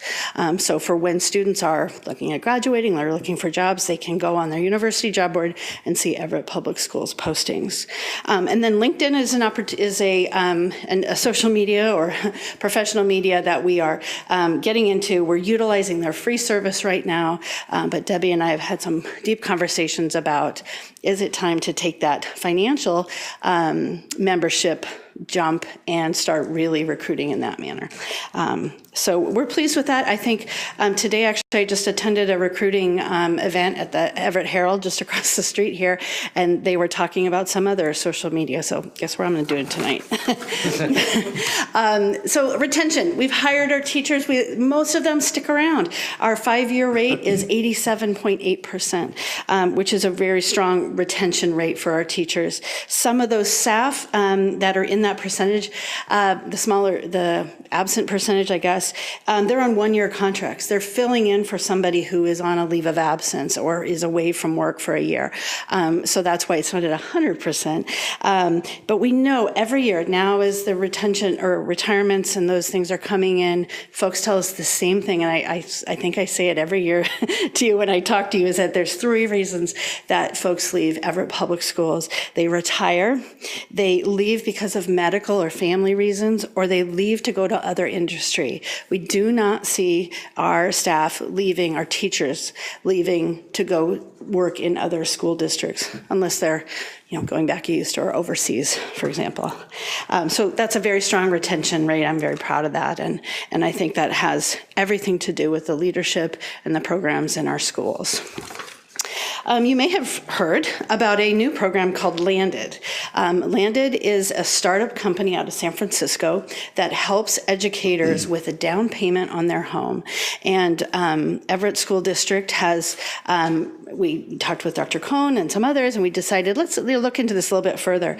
It's open to all employees. There's no risk to the school district. There's no financial risk to the school district, which was a big decision factor in our decision. But it helps educators. This company will match an educator's down payment up to $25,000 in the purchase of a home. And the idea came from one of the founders of Landed. His mother was a teacher in the Bellevue School District. And he remembers mom and dad lived near the school where he went to school. And he said, that's not the case now for many of our educators. They cannot live in the community in which they teach. So this company is helping to alleviate that. Really, they're like a lending institution. We don't give any employee addresses out. We don't give any employee data out. It's an opportunity for teachers to have, or not just teachers, really, I should say. The Herald wrote about teachers, but it's for all school employees. The only requirement is that they work in a Landed school district for 2 years. So we'll see where that goes. Other retention, and Debbie talked with you about this at last Tuesday's work session, so I won't go into great deal, but our teachers tell us that these things are important. The community of color staff reception that we hold is important to our employees. The mentor program is important to our employees. The employee wellness program is important to our employees. All of these things, strong leadership, and that starts with you as the school board and goes down to in their buildings. They have strong leadership, and that is a reason that our staff stay. I wanted to just share really briefly with you some of the demographics that we're able to pull out of our new frontline program, which is our application gathering program. Gathering, that's not the right word, but we're collecting baseline data. So this is just some ideas. This was for our certificated administrator pool. So for the administrators we hired for this school year, 27% of those individuals that applied for a position were people of color. 51.5% of them were female. I love that in this program, I can pick all different data sets and quickly come up with bar graphs and these kinds of demographics, visual demographics, to give us an idea of not only where are we, but where do we need to be going. And then this is an interesting graphic. This is for our entire certificated pool of all of our applications. It's for the 2018-19 non-supervisory, so mostly teachers, certificated pool. Understand that there are optional data that employees or candidates rather do not have to fill out. They don't have to tell us what their gender is. They do not have to tell us what their ethnicity is. But if they do, we have a report on it. So I'm looking forward to sharing some of this data with you next year to show some of our trends over time. I know some of these numbers are really small. Hopefully on your screen you can see a little bit better. But we're excited about this program. So in summary, I want to just say that we're making progress towards our affirmative action goals. In our retention of staff is strong. Our expansion of recruitment and retention efforts continues. Our online presence is growing. With the changing approach to how candidates search for jobs, we want to be growing right along with them. Our multi-state outreach is occurring. And our diversity of our workforce is slowly improving. It's not improving at the rate that our student diversity is growing, and so that is our goal to match that. But we are also working within that statewide and local shortage of teachers. But we're looking forward to having continued opportunities and outreach, working with colleges, universities, and organizations to remove some barriers for teachers or candidates that are interested in going into the profession. I have some time for questions, and I also have our new recruitment video that I can show you. But any questions that you might have? Director Lassane, do you have a question? Yes, I do. Thank you so much for your presentation. I My really pleasure. enjoyed it. When you start looking at out-of-state campuses to visit and set up career fairs, do you do it because they've invited you, or how have you in the past selected which schools to visit? So for out of state, I invited myself. Yeah, I reached out. You know, it's all about creating relationships, and so I've reached out. I start with usually the deans of the colleges of education, talking with them about our school district, what we have to offer, and then asking, and also with the career centers at those universities, finding out if they have any campus visits coming up. For example, when we're going to Texas, there's a large career fair occurring in Texas. So we just happened to make some arrangements to go see some other universities when we're there. So most of it is outreach. I'm looking at, and frankly, I'm looking at states that have, that are graduating a large number of students, but are not hiring a large number of students. So there may be students that they're really seeking to be, you know, to come west in that, yeah. Thank you. Yeah, sure. I just have a question about, if you're looking into it, you might be able to answer it, but, excuse me, I use the free service of LinkedIn, but, you know, a recruiter found me for my current job. So does that, like, have you guys researched it enough? Does the pay service help find principals, school administrators, where there's algorithms out there so you can see, and then you can see, go out to their district, see who they really are, do more? Or like, what have you looked into so far for how the pay service could benefit us? It is, I've gone down several rabbit holes with LinkedIn. And there, you know, I would say that what the paid service allows is for, I don't know what the term is in electronic media, but basically that your job is going to be at the top of the page. It's above the fold, if you were, in a newspaper. So those kinds of things. Your job is listed as a key job or a highlighted for position. Active lookers versus passive people that are like, oh, I wasn't looking for a new job. Oh, but Everett. But Everett, yeah. So that's kind of what the paid service. Okay. I mean, I can go in there and I can search elementary principal, for example, and I can see who is on LinkedIn that has that somewhere in their profile. Oh, okay. And then contact them directly. And I see that. I mean, I received that as, you know, I got something from Microsoft yesterday. Hey, we have an HR director. No, thanks. I like my job. But there is that manner in which you can go out and seek. And so. Okay. I don't know because I just passive. So thank you. Thank you for knowing there is active free. Sure. Right. Other questions? I had a question about the legislative change. Yeah. This is a bit of a personal story, but one of the substitutes at my school, she's pretty regular. She asked me to tutor her for math because of the testing that she wasn't familiar with. What are the specific changes? I tried to look through HB 1621, but it was a lot of information and I couldn't get through it. It's a little long, yeah. So some of the specific, the primary change is that the requirement for a certain test score has been removed. So before, for example, if an individual was interested in, let's say, attending Western Washington University to go into their teacher certification program, they had to score a certain percentage on what we call the West B test, which is the test of basic skills. They had to hit that benchmark before they could even be considered for the program. So what the House bill has eliminated is that minimum score. They still have to take the test, but there is no minimum passing score, if you will. Okay, thank you. Yeah. Thank you for asking that, Hannah, because I had the same question. But do you have a prediction as to how that might affect the ability to attract more teachers of different ethnicities? I do. I mean, from some of the work that Debbie Kovacs has done this year with our community conversations, from our Equity and Access Council that she's been working with, we hear from individuals in those groups that the test is somewhat intimidating, that it's lengthy. It is perhaps, if somebody is coming to it not being a native English speaker, that it's just seen as a barrier. Yeah. So I'm eager for us to be able to advertise, like, look, yes, you still have to take the test, but there's no minimum. You can't fail. So I'm hoping that those individuals, either whether it is a language issue or a testing issue, they're just really nervous about taking tests, or it's a money issue, at least they can take that test at a relatively low cost, get to the next step in the process, which will then help allow them to look at scholarships or alternative methods or means to go through the program. Yeah, great. Yeah, so it remains to be seen, but I think I'm pleased that the legislature passed that and the governor signed it. Good. Okay.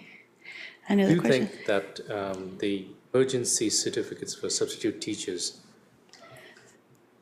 really good potential there, specifically for attracting teachers of color? Yes. And I think the big challenges or the opportunity is to perhaps educate or more outreach opportunities where you go to their communities and tell them these opportunities. Others, again, like you just said, they're intimidated, they don't know, and what you've been doing, like you said earlier, also when you talk to them, you talk to a couple of parents, and hey, you can help, and I think that strategy is perfect. Yeah, thank you. Yeah, I do think that's one good avenue for attracting communities. Yes, I agree. And actually, the last 5 interviews, I just looked back kind of at my record of who my last 5 interviews were from. And these were individuals that have graduate degrees in their home countries, but are here. And, many of them, like I said, they have children in our schools. And so I tell them after I have the interview and we get them all on board, I say, go tell your friends. And hey, if I can you help me interpret this brochure so you can pass it out? And then I have had calls that say, well, my friend at Mill Creek told me. Good.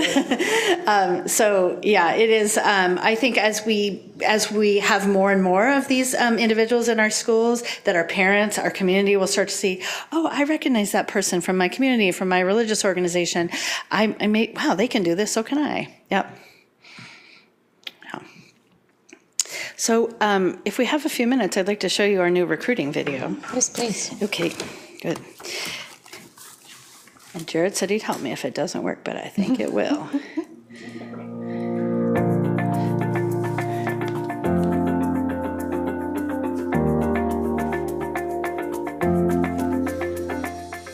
To be a good teacher, first of all, you have to really have the love of working with students, and you have to have the belief that you can make a difference. Our goal is for each student to be successful.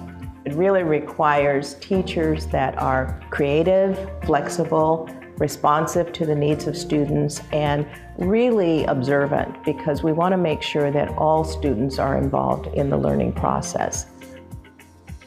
A brand new teacher in their first or second year is assigned an instructional coach. The instructional coach comes into the classroom once a week and provides immediate feedback around what they are doing at that time. We work on building their confidence and provide some feedback on where he might have had a missed opportunity. But more important than that, I want to point out what he's doing right. The district has set up LIFT here at Everett High School, Learning Improvement for Teachers. Every Friday we get together and plan the next 2 weeks of lessons. So the teachers come in and help you figure out what you need to do to become a better teacher and what you need to make your lessons more exciting. I can really focus on the thing that matters most. The trainings have all prepared me for that, which is the students. STEM actually teaches our kids how to access information through inquiry, collaborating, and problem solving. So we really focus on kids trying to ask really good questions and trying to solve problems on their own. But the great thing about robotics is watching 4 kids come together and figure out how do we solve a mission. Being on the robotics team, it helps you learn communication skills, listening skills. You learn to persevere, really, because you have to do a lot of trial and error. You have to collaborate, and really, I think that's the beauty of it. You work together and you create something so awesome. You can learn new things that you didn't know every day that can be helpful in college and maybe in your career. Most of the teachers here, they're really nice, and I've personally had a few that are really exceptional. I think teachers are mostly what makes the school really fun to be here. As I have gone through this whole first year of teaching, Everett High School does a huge job of preparing you not just for what you're going to get every day in the school, but making you as prepared as you can be so that that is what you can focus on and you don't have to worry about the rest of it. If you are looking for a teaching opportunity with great support, Everett Public Schools is the place for you. Join us! Join us! Join us! Please come and join us. You got me the kids. The kids, yeah. I really want to say a special thank you to Kathy and her staff. They helped bring hours and hours and hours of footage into 3 minutes and 5 seconds. And I think they did an excellent job. So thank you, Kathy, very much. Okay, thank you for the opportunity tonight. Thank you.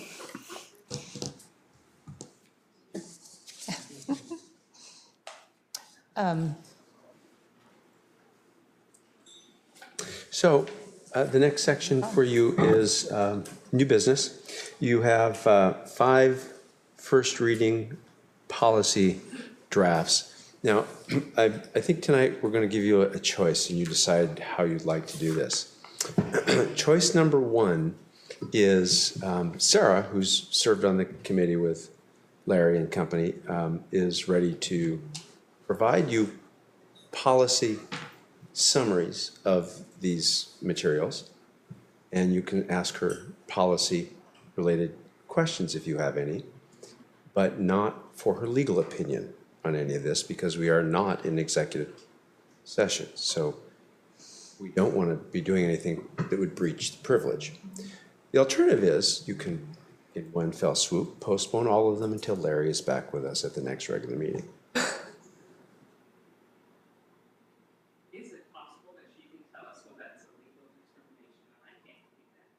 She will do that, but she's embarrassed when she has to tell you she didn't answer your questions. We don't like to embarrass the staff in an important.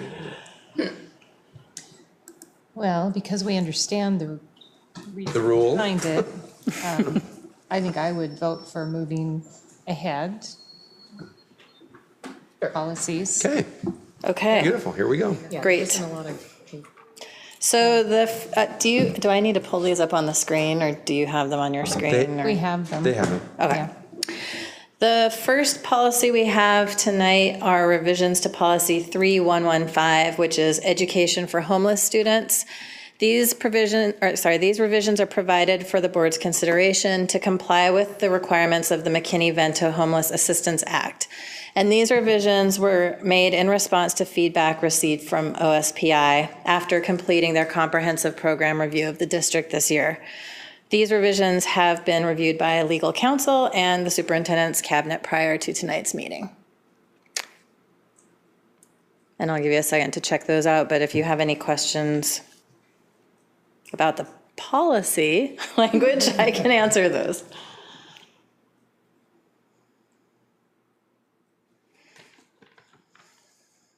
Do directors have questions? Okay. All right, we'll move this to next meeting for a second reading. Great. The second policy we are presenting is our revisions to policy 5270, disciplinary action and discharge. These revisions are based on the WASDA model policy update in March of 2019. and include the addition of language to hold employees accountable for behavior not explicitly covered in our existing policy, such as falsification of information, witness intimidation, or destruction of evidence. The proposed language also reflects a federal provision that prohibits providing an employment recommendation for a current or former employee who engaged in sexual misconduct with a student. And again, these proposed revisions were reviewed by legal counsel and the superintendent's cabinet prior to tonight's meeting. So all of the language is new, except the last paragraph, which is stricken. So this is just defining, as you said. Yes. The different conditions much more. Yes, because there were some changes and we needed to account for the change in the federal law as well. We proposed the new language to completely take the place of the old language with the exception of that one paragraph. It's really interesting that they put the word malfeasance in there, and I can see everything else. I can see the definition being covered already in the other items. What's the difference? Between malfeasance and other? And the other, misconduct, inability to perform the jobs, willful violation of the policy, district policies, mistreatment, abuse. So I can tell you that malfeasance has a specific legal definition. So I'm assuming that I'm not saying that's a legal question. I'm saying that malfeasance has a specific legal definition. And so they probably added that word to make sure they're covering that specific everything. Legal definition of malfeasance separate from these other categories of misconduct. I just wonder if I'm missing something in this, and so that's a catch-all to include anything that I've. Well, it's a word that has a specific meaning that's different from those other words.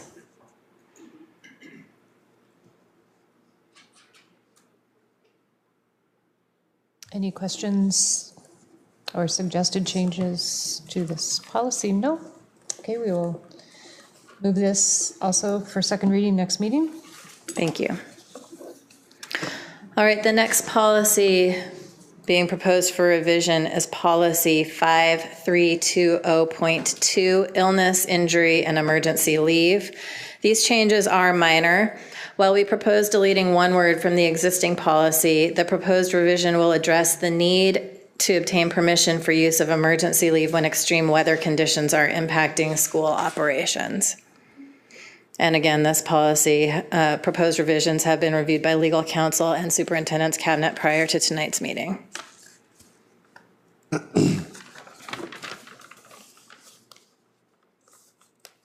Questions or comments? Thank you. We'll move it for second reading. The next policy is policy 5406, shared leave program. These proposed revisions are based on recent legislative changes to RCW 41.04.665 and are included in the draft guidelines from OSPI. The official OSPI guidelines will not be issued until fall, and an update to this policy may be necessary if they make changes to the final guidelines. However, the proposed changes that we are proposing now have been taken directly from the statute. And again, these have been reviewed by legal counsel and the superintendent's cabinet prior to tonight's meeting.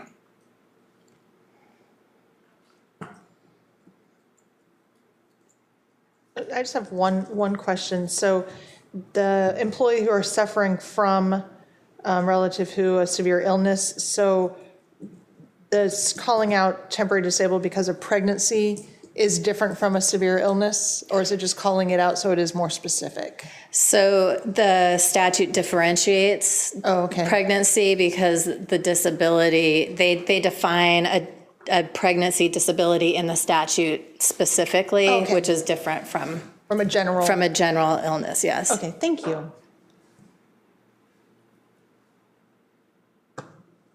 If there are no other questions or comments, we'll move it for second reading next meeting. Okay. Finally, we have proposed revisions to policy 6220, which are the requirements for bids and contracts. These are proposed based on the WASDA Model Policy Update, which was issued in January 2019, and communicates the restrictions for the use of state and federal funds, as well as language regarding public works projects. Language has also been added regarding a contract provision that prohibits a contractor's employee who has pled guilty to or has been convicted of any felony crime specified under RCW 28A 400.322 from having contact with children while working at our school. These revisions have been reviewed by legal counsel and the superintendent's cabinet prior to tonight's meeting. Seems weird that that's just now coming up. Yes. You would think that would have been covered under prior RCW provisions, but apparently not. I have a question, though. You changed from federal regulations to federal laws. There are a lot of regulations or policies in place that are different than just what the law calls out. Why would we want to just go to the broader extents when some regulations, the feds are sticking by those regulations just when we have a certain person in certain person in office, and you can't do anything for those 4 years? Why are we becoming so broad instead of where it was before? So regulations are narrower than laws. By using the word laws, you catch a broader net of, and encompass the regulations by using the word laws. So I can only say that's just a broader word to use and will encompass regulations where it doesn't, vice versa. Well, it's just that, you may have a law that says you can only do this, and then you have a regulation because of the person who's in office that has narrowed down that, those laws, the regulations. You can't get anything accomplished in those 4 years because the regulations that the administration put in place narrows it down. So now we've said we'll go to the broad situation, whereas certain things you can't even do under the consideration because it's a regulation, Right, so regulations implement the laws. They're not separate from the laws. Regulations implement, so by using the word laws, you're still being bound to the regulations that implement the laws. But certainly that's a change we could put laws and regulations in the wording, but by saying laws, the wording does encompass regulations. If you only use the word regulations, though, you might not have the broader, it doesn't always encompass the broader law. Yes, I understand. It's just that regulations sometimes are narrowed down by the administration that's in during the time that you seek. Pam, I'm not sure I understand your question. It may not be that I need to for a very long time, but I'm kind of curious.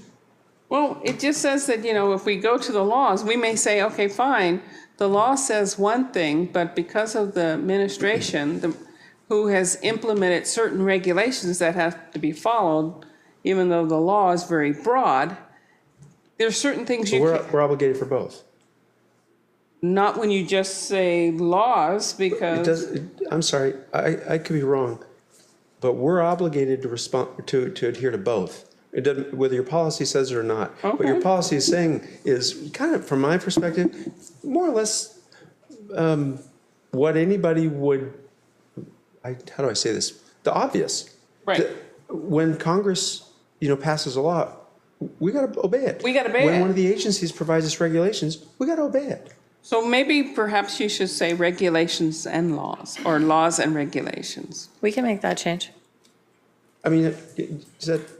Understood, but if you're going with the law says one thing, the law says you have to have Affordable Care Act, yet the administration that's in place now can change it so that the regulations stipulate certain things that are much narrower than the law will allow.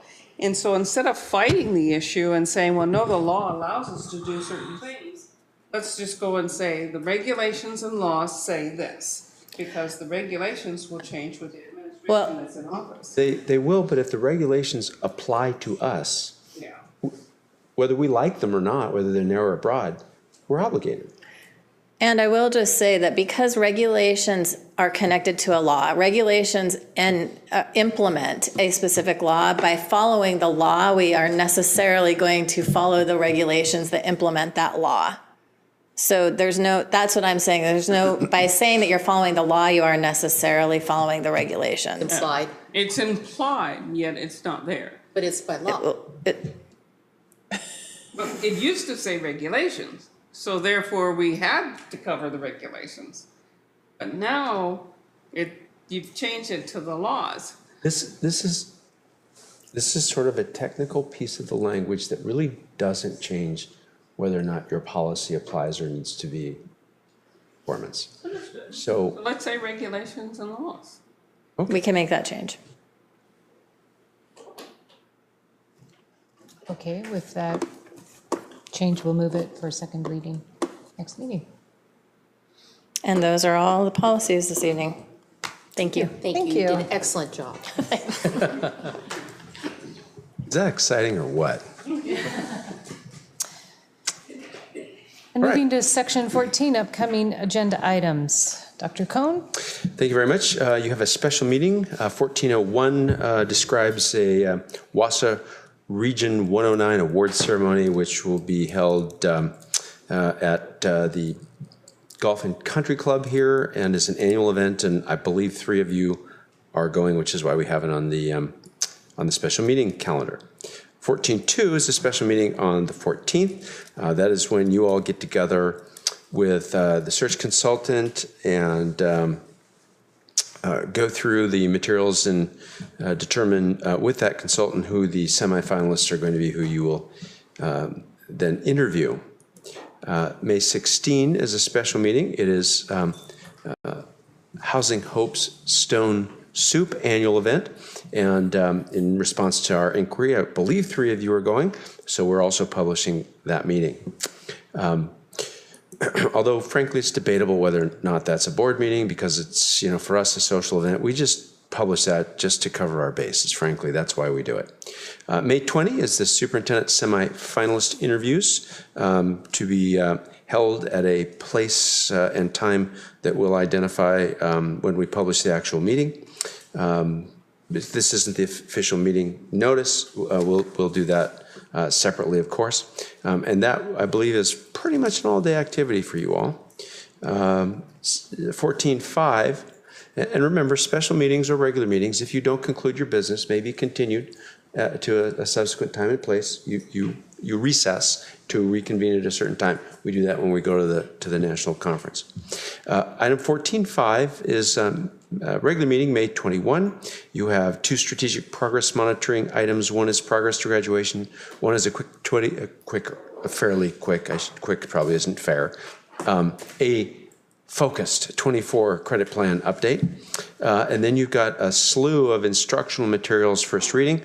We will provide you background on one of them, and then just the content of each of those on the subsequent items, because you don't need all the the background that we certainly want the public to hear as you move through that process. But we only really need to get it out there once. Then you've got student representative selection.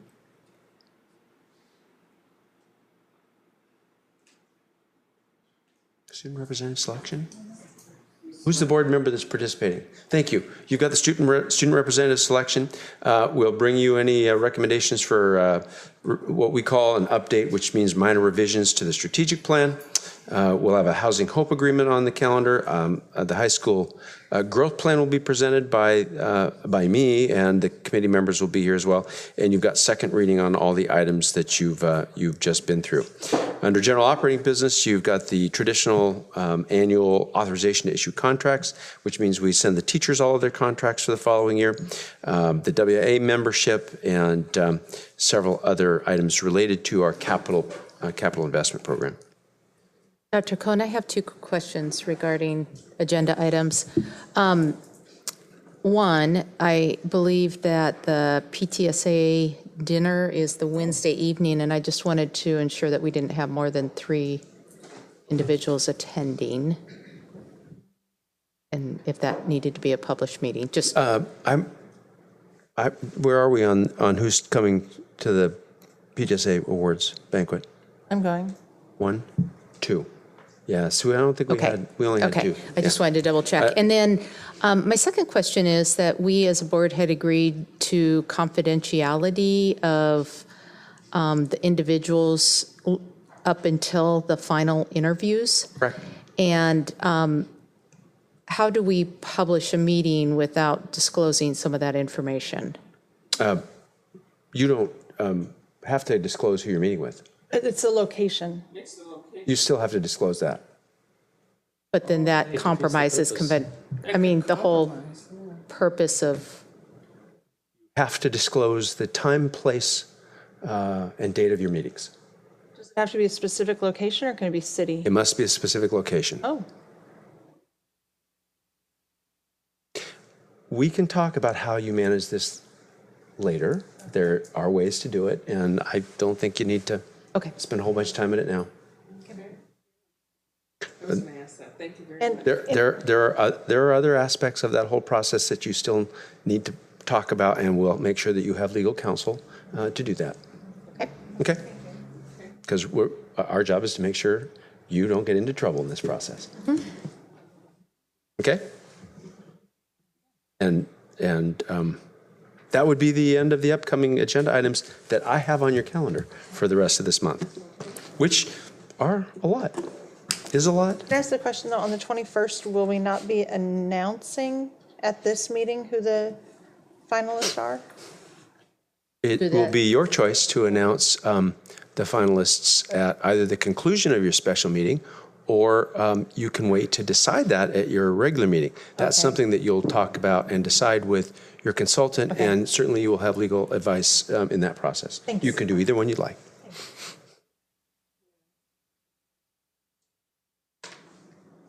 Okay, thank you, Dr. Cohn. You're very welcome. How are we doing? What time is it? We are, yeah. It's 8:06. You're actually right on time, except for the executive session, yeah. So section 15, we are moving into an executive session this evening. So from time to time, the Board of Directors will hold an executive or closed session for a purpose authorized by the Open Public Meetings Act.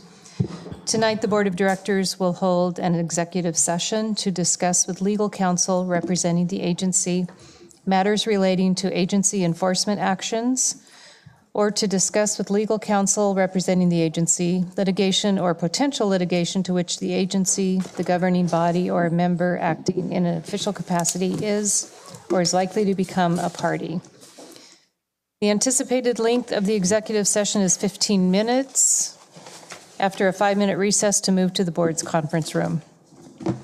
No action may be taken during an executive session, and no action is anticipated following this executive session.